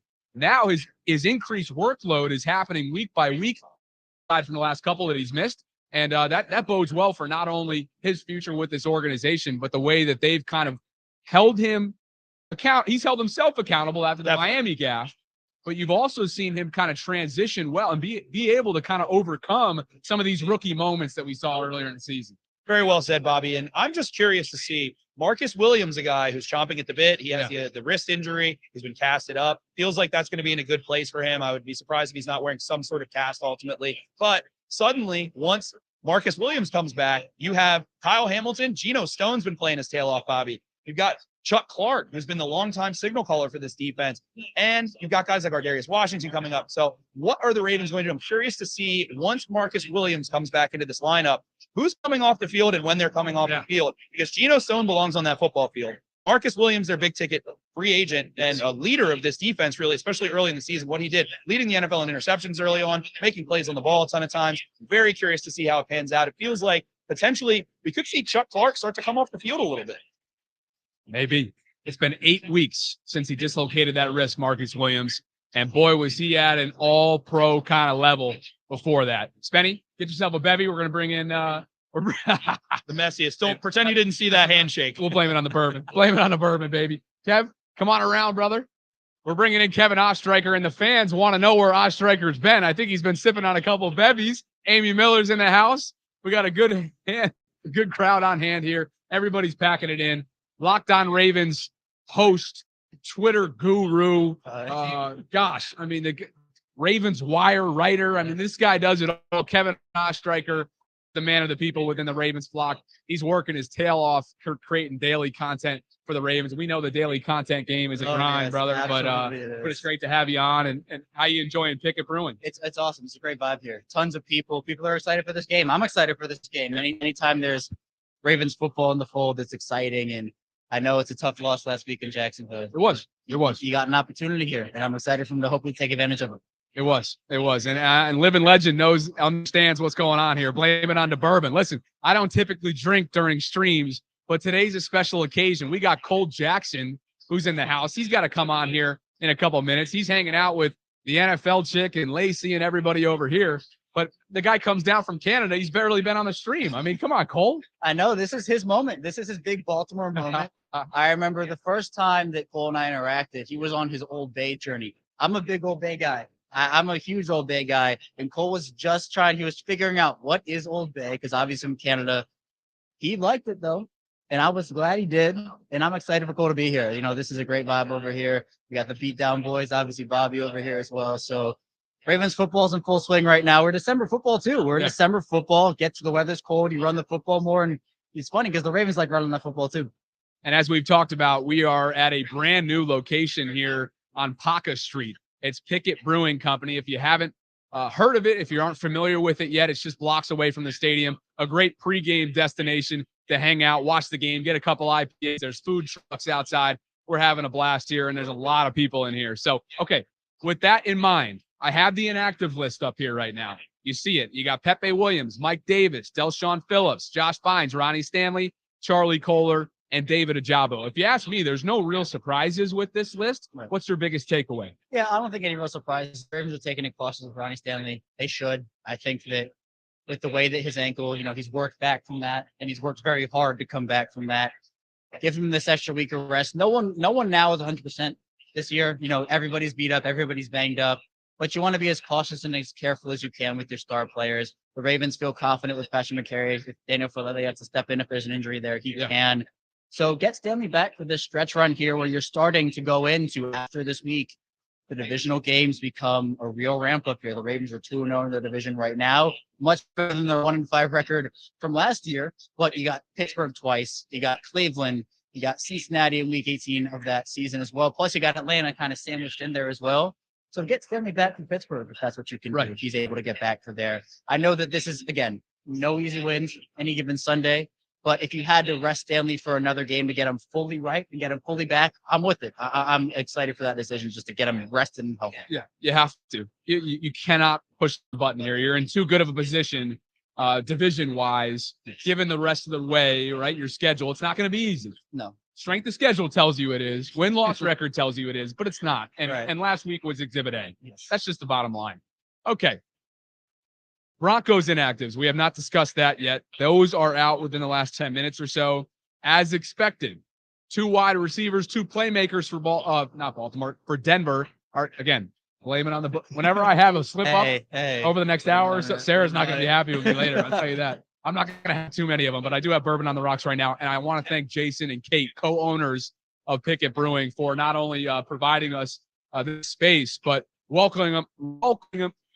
See? There it is. There it is. Well, I just did my 6-month booze cleanse. You did. So my tolerance is not where it's supposed to be right now. So You're having a good time. That's my wordplay is a problem. Anyway, we thank Kate and Jason for having us out. We're having a great time, and there's a lot of Ravens fans in the building. You should check it out on a future Sunday. Anyway, Jerry Jeudy and Cortland Sutton were both questionable. They were listed as such.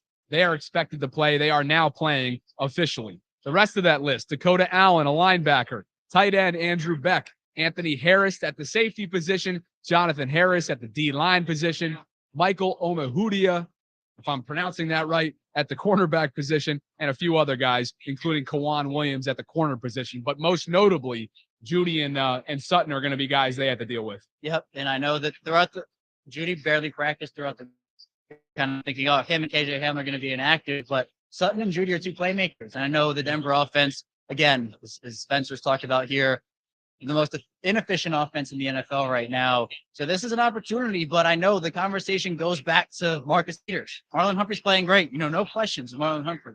But what's this going to be like this week with Marcus Peters there on the opposite end? Are you going to use Marlon Humphrey in the slot? Kyle Hamilton's back, so you can use him as the big nickel, and they're able to use him in the slot area.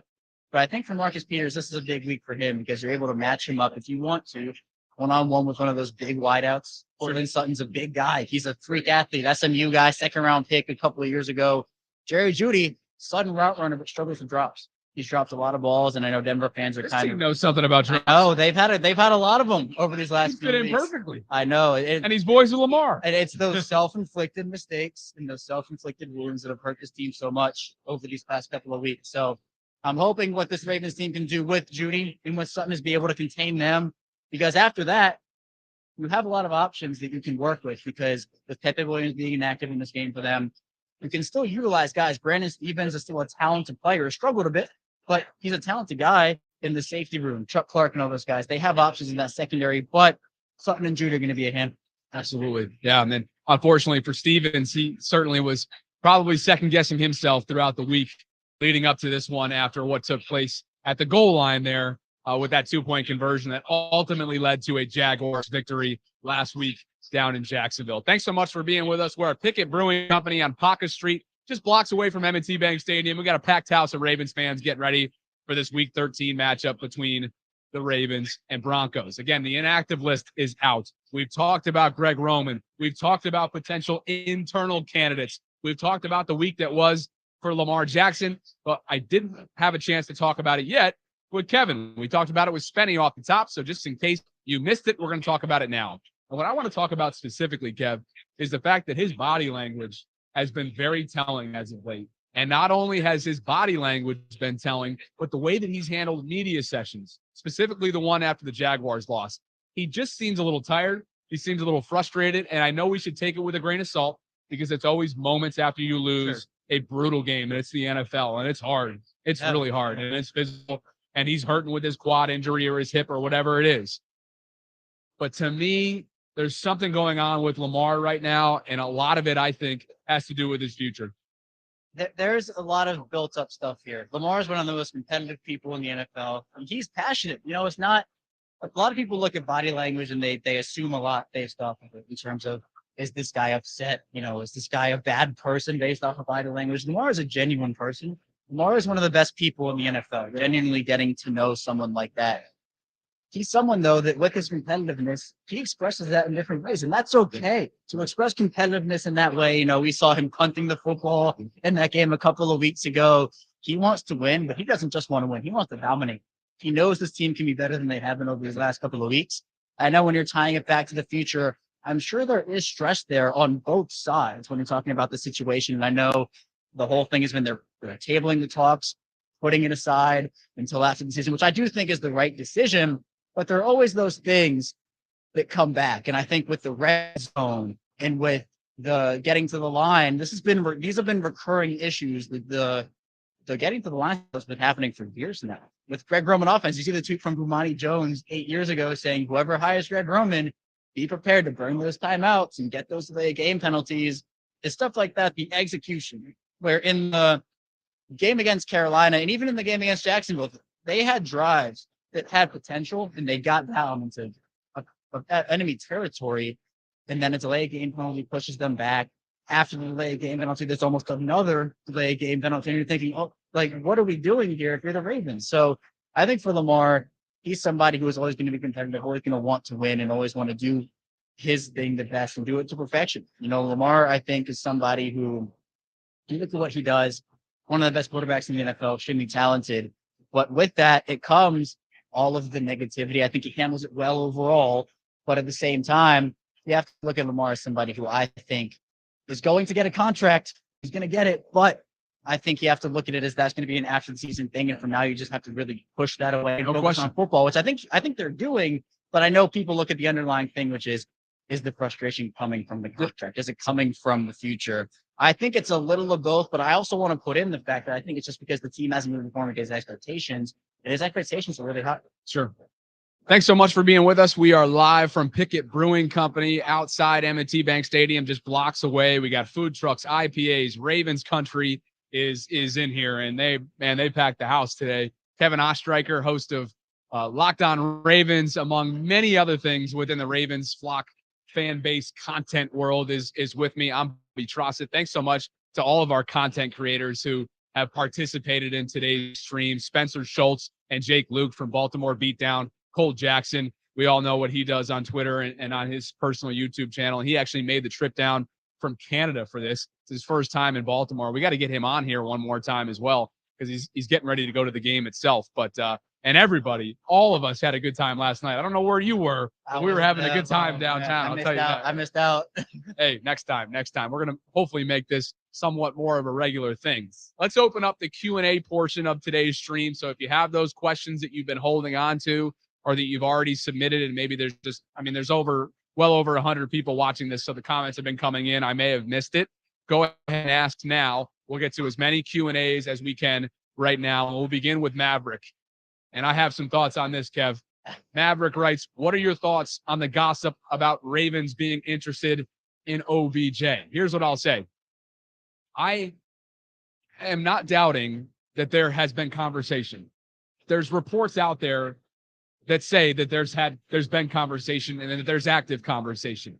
What I don't believe is that he wants to play in Baltimore. Do I think that he would be a great fit and would get along with Lamar Jackson? Yes. But I don't think he's going to play in a market like Baltimore. He's too Hollywood. And two, I don't think he's going to play in an offensive scheme like that where they essentially run first. That's my thought. I think it would be a great move. We don't know. Of course, there's always a risk factor with a guy that's coming back from a torn ACL that was back in February. But I don't think his I'm talking like ground level here, Kev. I don't think his personality, his lifestyle, and you may laugh, but that's important to a guy who has a Super Bowl title now under his belt last year, is extremely accomplished. He's one of the best to ever do it at the position, no question, in terms of skill set and talent. But that matters at this point in his career, and I don't see him building a lifestyle here that fits in Baltimore. That's just me. I don't think it's a fit. What do you think? Well, I think if you're looking at wide receivers, you want a needle mover at the position. I think the only guy that fills that for me right now is Odell. Sure. But for now, we saw it with Jarvis Landry throughout the offseason, where Jarvis Landry, I think, once the first couple waves of wide receivers signed with elsewhere teams, you were looking at like Landry's the top guy right now because Odell's still coming off the ACL injury. Jarvis signs a one-year deal in New Orleans. And my thought process there was it makes sense because if you're a veteran wideout, you're looking to bounce back in your career, looking to have a good one season, a one-year deal with a team, are you going to come to Baltimore, who is a run-heavy offense? The pass offense runs through the tight ends. It takes a very specific type of wide receiver in this offense. I don't think it's not a Lamar thing. I think people want to play with Lamar. Wide receivers want to play with Lamar. But at the same time, you have to look at just what this offense is right now. And I think what the Ravens have is a player that, he's somebody that Odell, he'd be the needle mover for them. But right now we're in December. We're trying to figure it out. And what we're looking for is somebody who can make this offense take that next step, can go to the next step. But the Ravens lose Rashad Bateman, and they're looking for that de facto number one guy. But this isn't the offseason. You're not trade deadlines passed. For Odell, for me, I think the Ravens will probably just ride it out with who they have. I feel like that's what their MO is. I personally think that they should maybe make a play at Odell. I think that would be a needle-moving move for them. But when is he going to come back? When is he going to be ready to come back? Is this a playoff move? Does he sign a 2-year deal? And they kind of structure it Juwan James-wise, where the first year is kind of not a ton of guarantees. And the second year, they have him more guaranteed, and it's a bigger salary, so he can play for the full year. Healthy on that ACL. I don't know what it would be. But for the Ravens right now, your wide receivers looking like Devin Duvernay. Tyler Moss is on IR now. So you're calling up guys like Deshaun Jackson and Benjamin Victor. Obviously, you have a couple other ones who are producing for you. But I think this is more of a need they have to address in the offseason. And we've said that for years now. Where is the wide receiver help in the offseason? The only wide receiver help this offseason was DeMarcus Robinson. They don't take wide receiver in that draft. So I think there have been conversations. I agree with you. I think that would not surprise me whatsoever. But it seems more likely at this point he probably goes to Buffalo or the Giants or the Cowboys. I feel like that's the fit for him right now that I think he'll probably make. I would be absolutely, let me just put it on record. It's already been on record if you've been listening to the Vault podcast, but I would be shocked if he ended up in Baltimore. But again, according to the reports, according to the national reporters that are as plugged in as anybody, conversations remain ongoing and they remain active. So anyway, that is that on Odell Beckham Jr. Appreciate the question. And again, we are in the Q&A portion of today's stream. We're inside Pickett Brewing Company on Paca Street, right outside M&T Bank Stadium, just blocks away. It's been a lot of fun here. And, let's get to some more questions. What do you think, Kev? Let's do it. Got anything on your mind that we haven't discussed yet? I'm thinking about it. I think for the Ravens, it's just a matter. It's a get back game for me. The biggest key in this one is the red zone offense. I've talked about it. They've struggled this year consistency wise. For the whole season, it's been a theme of trading touchdowns for field goals and making sure that in this game in particular, you do not do that against the team in Denver that had elite pass defense. You have an elite pass defense, but their run defense has been middling. They are a top team in terms of average time per drive, points allowed per drive, and a couple of those other stats. So I think for me, the key is long, sustained 7 and 8 minute, 9 minute drives that we've seen them do before. That was the identity of the Ravens in 2019. Sure. We've seen that in the back half of 2020. But I think for now, we haven't necessarily seen that overall when we're looking at a team that's been, I think, inconsistent over these last few weeks on the offensive side. No question. All right, Kev, do me a favor. Go get Cole for me. We got to close him Yeah, out. I know. Ask him about Obey. Do that for me. Obey. Okay. Obey. All right. We're Obey. going to ask the Ask him Canadian about about Obey coming All right. up. Kevin Ostreicher from Locked On Ravens and a number of other outlets doing great work for the Ravens content world. I believe we're going to be doing a group photo here in a little bit as well. We can just do that right here. Why not? But yeah, let's see if we can get Cole Jackson. Let's see if we can get Cole to close it down out here. He's taking off the beanie because he wants to know everybody where you got that haircut from. Where'd you get that haircut from, matter of fact, Mark? That is the wonderful job done by the local Emblem, Ontario, Canada barbershop. And I would have Andrew's Barbershop in Emblem, Ontario. Be sure to go stop by. Oh, as promised, Kev wanted me to ask you about the Old Bay thoughts. So Within- I made this joke this morning. So we go to the breakfast buffet at the hotel, and I get down there, and obviously you have your spread, and then you have your condiments to the side. And only in Baltimore are they going to have it where they just have, it's like salt, pepper, ketchup, Old Bay. But I put it on everything now. You do. I love it on, my favorite is, so there's this funny story. So there's the Ontario Hockey League, like the major junior OHL league that feeds the NHL. So there's a team in Ottawa called the Ottawa 67s. Yep. One of my cousins that came down here with me played for the 67s last year, and they had a kid on the team from Baltimore, grew up in Owings Mills. And so Tyler Varga was on the team, and his parents were kind enough when they came to visit and watch his game to also bring me some Old Bay straight from Baltimore. So How about that? shout out to Tyler Varga and his family. How about that? Now, I did want to mention, because we just talked about it with Kevin, and I wanted to give you a chance. I'm not sure if you and Spenny talked about it earlier, but either way, we got a bunch of people watching, but maybe they weren't earlier. OBJ to Baltimore, your thought would be what? Would love it. And It's realistic, though. I don't think it is. I don't think it's realistic, but the way, the way they did Juwan James's contract. You know the way they did Juwan James' contract, where he was like here last year for $1 million, and then he had like a $3 million salary in the subsequent year. Give him a contract like that, because he's not going to play right away, but that's a future move, right? I would 100% do it. And the question is, would he do it? Would he want to come to Baltimore? He knows he's going to be the number one wide receiver. So, well, that's true. You're walking right into that situation. I just said a minute ago, and I'll say it again. Like, I just, when you're a Super Bowl champion now, like he is, when you've logged as many NFL miles as he has, I should say, like, there's something about a lifestyle that comes into play when making your decision. right. Right. And so I just feel like he's too Hollywood. I don't see him playing in another market like an AFC North market. I just don't. Like the blue collar type situation. Yeah, I could see that. Like, lifestyle means something to him, meaning look at what are the other markets that he's looking at right now? New York. Dallas, Yeah. New York, and LA. Yeah, no, Right? I get your I'm point. sorry, Buffalo's actually blue collar, but I don't think he's gonna go to Buffalo would be very blue. And the I only think reason it's gonna- Buffalo's so hyped is because he played with Vaughn Yes. in LA, and there's that connection. Is there actually that much interest between him and Buffalo? Doesn't really seem like it. It seems like New York has been or Dallas. or Dallas. Yeah. Which, and you make a really good point, because to some of these guys, they're also developing other brands, right? Like other brands that they're going to capitalize on. So Yeah, big group. We can Yeah. come over here and do it. get everybody up. Like We're not Darren's going to gonna pause take the it. stream, but like No, we we don't are need going to pause the we are stream. going to take a big group photo right in front of the camera. Why not? I mean, absolutely.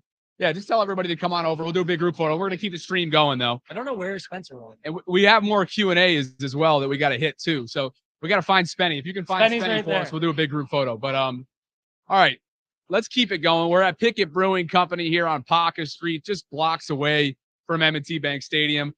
About an hour from now, the Ravens will kick off in Week 13 against the Denver Broncos. Lots going on. We've been streaming for now 2 hours here, so it's been a lot of fun. We're about to do a big group photo mid live stream. Never done this before, but Yeah. let's do it. You know, Everybody's just going to pile in. yeah. Let's do it. Will's going to Come on, come in. come on, in, Rita. Will, bring those Get 'em purple in. pants in.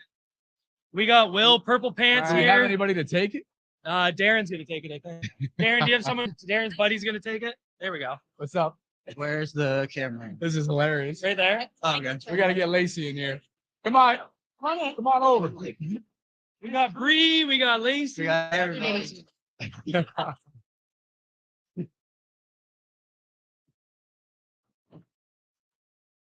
Do we know whose phone it is? Darren's. All right. Appreciate it. Appreciate it. Hey, Lacey. How are you? Nice to see you.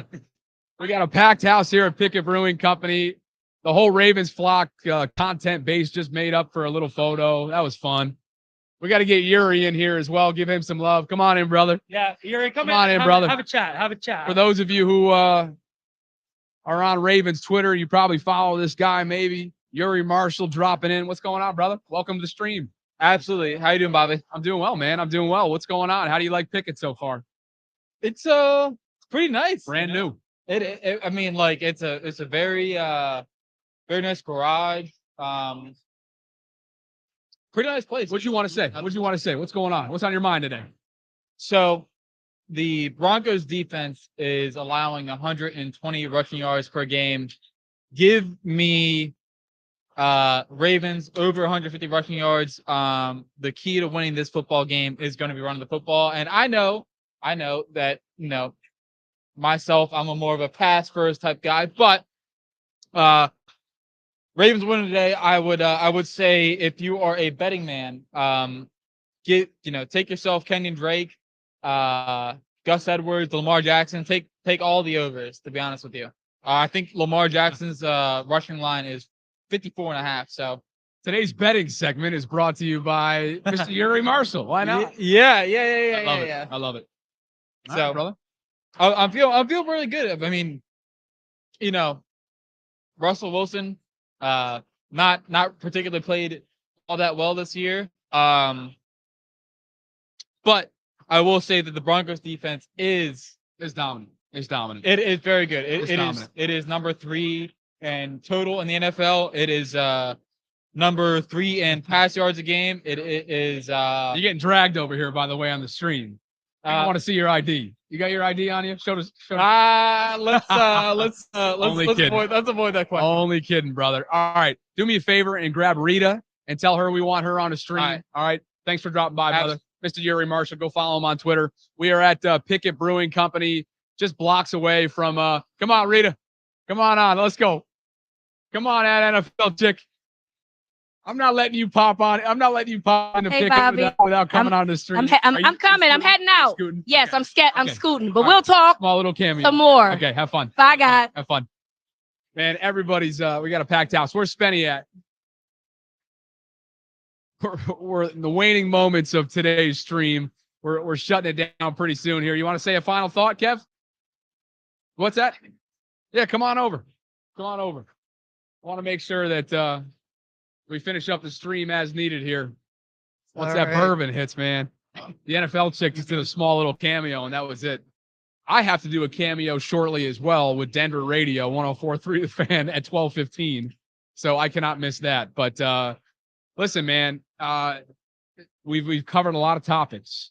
One thing that we have not discussed that is this dude Surtain, Pat Surtain. He is one of the best corners in the league. And I'm going to be wondering if he's tasked at all with the middle part of the field, potentially shadowing Mark Andrews. Right. There's that aspect of it because the number 1 pass catcher on this offense, it is Mark Andrews, by far and away. And Surtain's one of these guys that you have to account for on every single play. You're right, one of the best corners in the league. And I think when you look at this Ravens offense, that's why it's key for them. Denver has the 3rd rated pass defense this season. I think if they're able to pound the rock, run the football, that is what the key is for me, because if you, again, can sustain those drives, you can eliminate Surtain as somebody who can be a game changer. I think the turnover battle is big here. Surtain can pick off and pass you, an errant throw. So if the Ravens can win the turnover battle on defense, you can get a couple turnovers or maybe a strip sack from Justin Houston, a Marlon Humphrey interception, and then protect the ball themselves. Keep it away from a guy like Pat Surtain. That'll be big. No doubt. Let's make sure we get the beatdown boys in here before we jump, because they've been having a good time. Hey, come on over, Spenny. Shut it down for us. I gotta hop on. Kev, you can stay on if you want. All right. I got a 12:15 radio interview in Denver. Should we take a fiver? What's of that? All 5 of us? Sure. Yeah. You mean? Yeah. Absolutely. Absolutely. If Yeah, come on, Jake, get over here. If Cole didn't leave already. Where is he? Did Cole leave? Yeah, they closed that. All name. He's right, going well, out. Okay. Come on over, Spenny. How's everybody take a flag? All right, They're not. the rest of the way, we're going beat down, locked on Ravens, a little bit of combination. I got a radio hit to do in Denver. Here you go, boys. Guess who's Bazak? All right, folks. It is almost that time. It is 12:05. Jake and I on for the first time together now. The Beatdown Boys are taking over. This is our first live event that we've done. Jake, you and I have been doing this podcast, the Baltimore Beatdown podcast, since 2019, baby. Our first live event here at Pickett Brewing. A smashing success. We want to give a huge shout out to Jason and Kate, the incredible owners of Pickett Brewing, guys. This truly is a gem of a place tucked away right next to the stadium. They have all of their own beer brewed in-house. I loved the draft staff. That was absolutely delicious. The special teams blonde ale. I've been riding that. Big and special teams guy. I'm a huge special teams guy. You kidding me? Like, I love it. I love John Harbaugh. I love special teams, and it's been a great choice. So It most certainly has. So it's about that time. We're fired up, and score prediction time. We did one earlier this week. I'm sticking with mine. 23-17, Baltimore Ravens get the W. The ugly W. I'm going a whopping, let's say, I think the Ravens put up a cool, now that it's game day, I'm going to say a cool 27, Broncos 13. I think that the Ravens are able to get it going a little bit here, manufacture some offense a little bit. We're going to get a little picture in here, all the boys, as we're coming in, guys. It's about that time. Perfect. Sex appeal. Great radio. Sex appeal. Twisted Steel and Sex Appeal. Absolutely. The Canadian Goose is about to take flight, heading to see Marshall Yonda inducted to the Ring of Honor. But I think the Ravens are able to get it done today. And this is, again, the last chance they really have to exercise their demons before the football games. Quickly mean a lot more.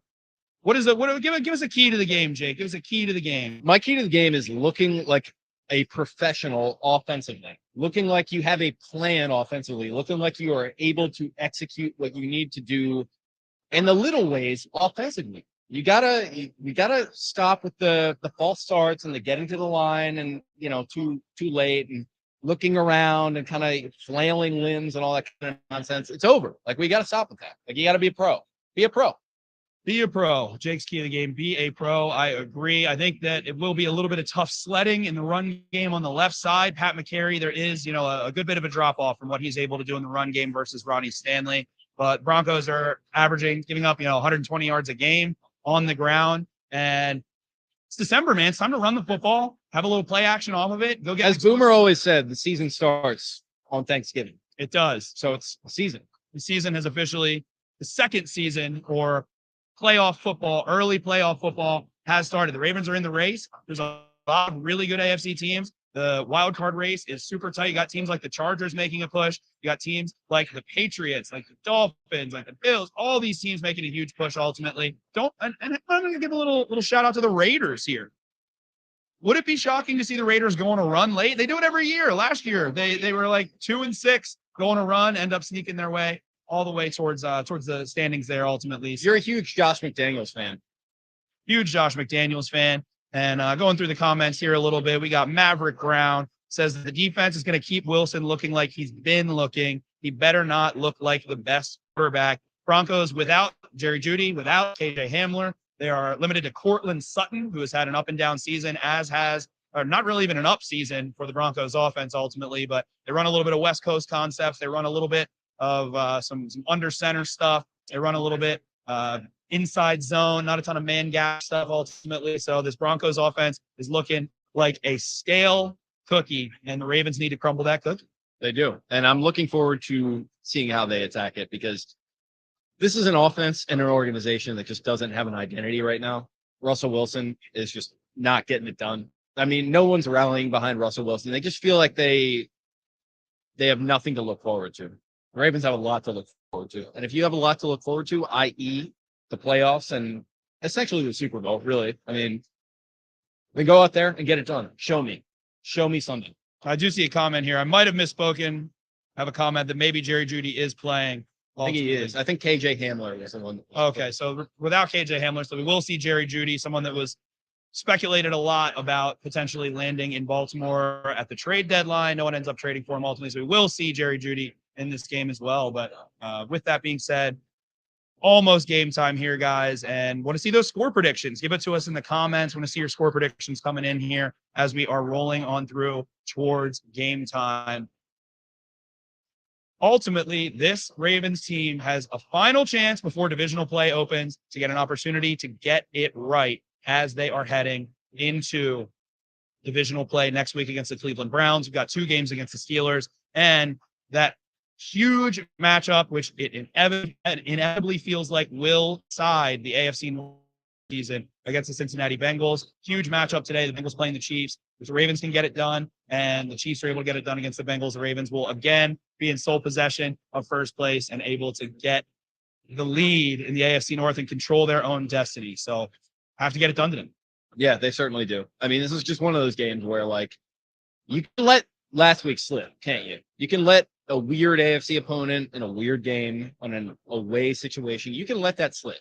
You can't let this one slip. You got to go out there and get your business done. There's nothing else to say about it.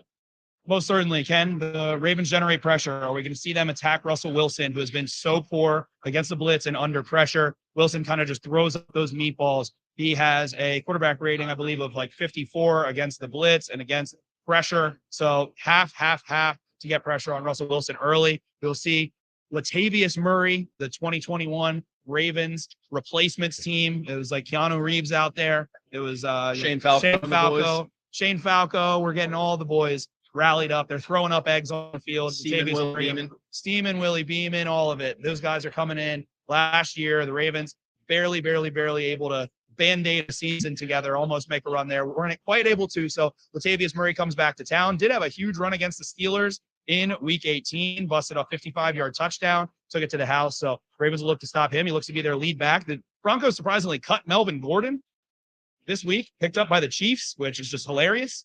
And shout out to Melvin Gordon with his Uber video that he took in Baltimore for that playoff game. Uber drivers talking about or something, things of that nature. It was very weird, but yeah, Melvin Gordon, always an interesting character to me. Most certainly was. ESPN's Football Index has an 85% chance of the Ravens winning this game, and we do love our. Are you a big percentage guy? You like that? Win probability? Yeah, I mean, I like to follow Vegas a little bit more so. We like to see what the lines are, the spreads are. Vegas knows what they're doing. They get all the big bucks that you find Maryland folk are now able to throw down the trash or hopefully hit the big one at the end of the day. So we're looking through DVOA here from Football Outsiders. The Ravens number 2 in DVOA all year, consistently an efficient team. Offensively, they are 5th. Defensively, they are 9th. This team has been efficient. They just can't translate it into points in the red zone and need, again, to get right today in the red zone. Look to attack the flats. Look to get the ball going to the outside a little bit. Can Devin Duvernay and Lamar Jackson finally have their get right game against a really talented Broncos secondary and back that has been awesome all year? If the Broncos, the fun stat, if the Broncos had scored 20 points in every game, they would be like 8-2 at this point, 8-3 at this point, something along those lines. So Broncos offense has been anemic. Their defense keeps them in games. Can the Ravens finally force this defense to roll off the rails? We shall see. We certainly shall. It's going to be interesting, man. I'm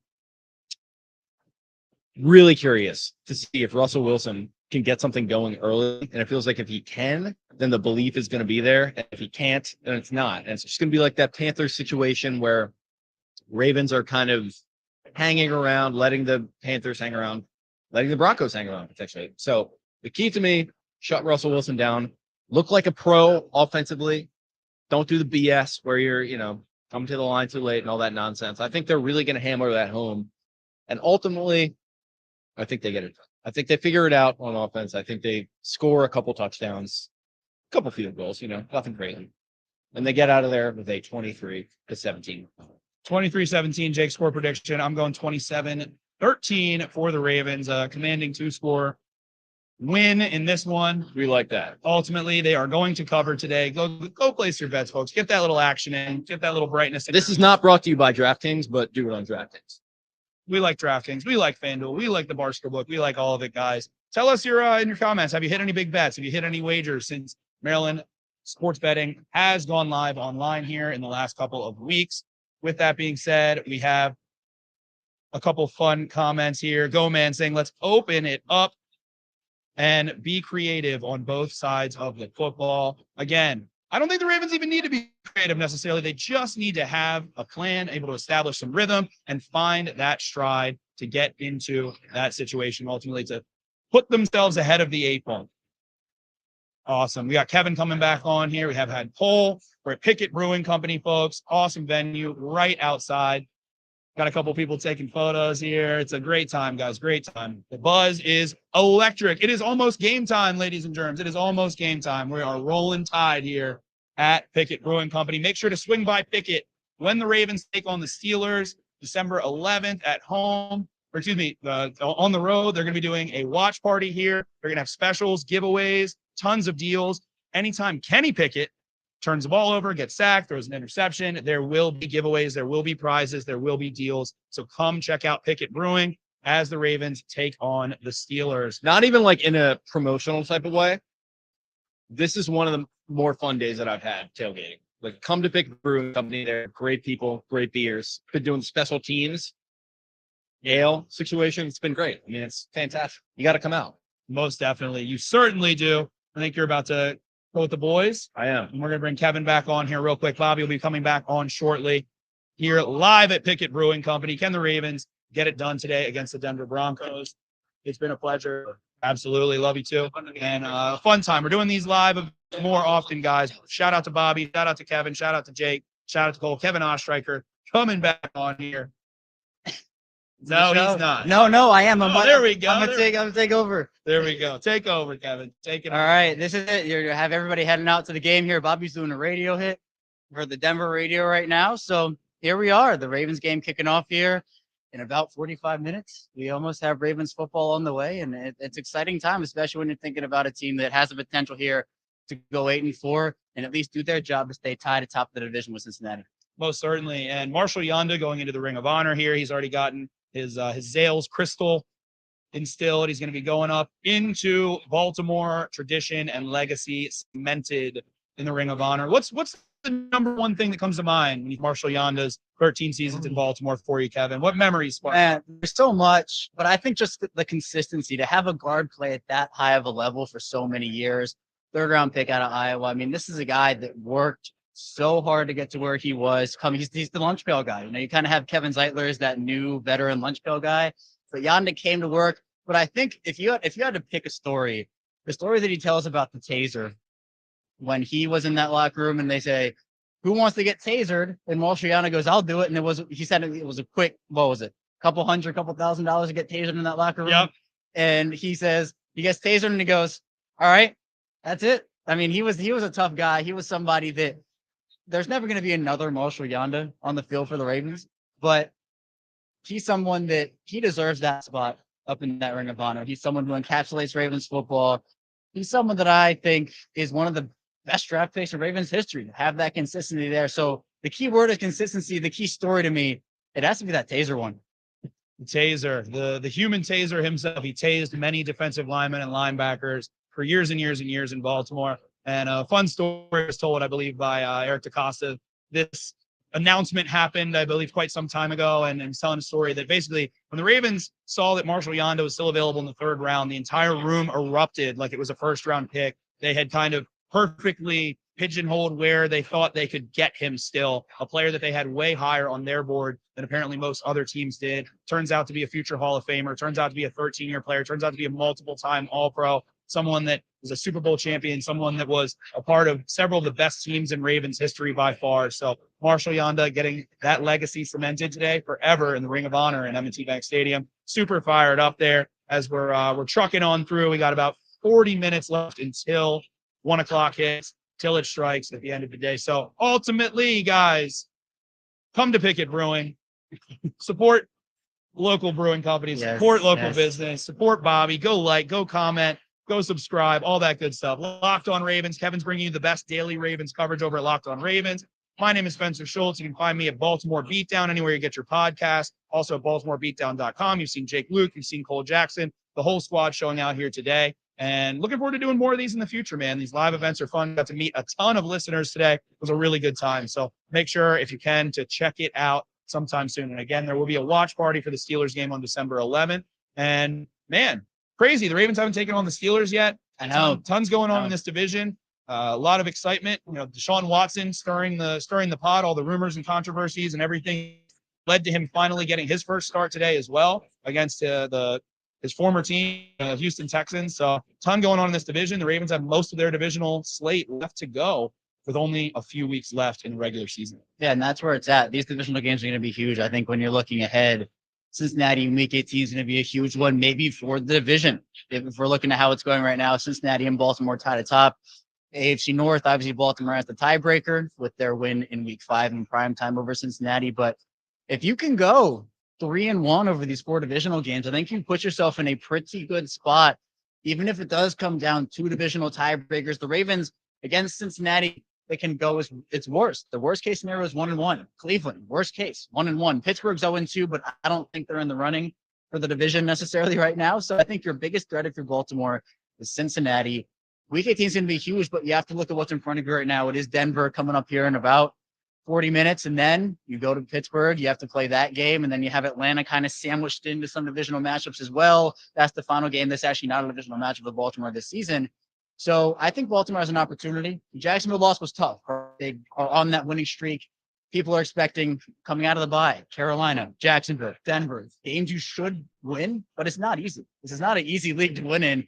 Any team can beat you any given Sunday. There's a reason the movie was made with Al Pacino. Yes. So what the Ravens have to do now, look, Jerry Jeudy and Cortland Sutton are going to be tough to contain for the Ravens wide receiver wise. I know there was a lot of conversation about Jerry Jeudy not playing. He's missed a lot of games, but I think those two are going to be huge. Where's Marcus Peters and what's his impact in this one? Offensively, can they convert touchdowns in the red zone? Don't settle for field goals. Can you convert those touchdowns? Can you get to the line? We'll be seeing snaps with 10 seconds left on the play clock, 15 seconds left on the play clock instead of that 5, 4, 3, 2, 1 business we've seen. So all big keys to the game here. And a game that ultimately, I mean, my prediction, I think, is 28-20 Ravens. That's where I will go. But I think I would like to see that dominant Ravens wire to wire win. Most certainly. And the Ravens red zone struggles, you mentioned, Kevin. The Broncos are the #1 red zone defense in the NFL, allowing just over 30% of opponents to convert touchdowns inside the red zone. For reference, guys, the Philadelphia Eagles lead the NFL with a 72.8% conversion rate in the red zone. So the Broncos are just as dominant as the Eagles are.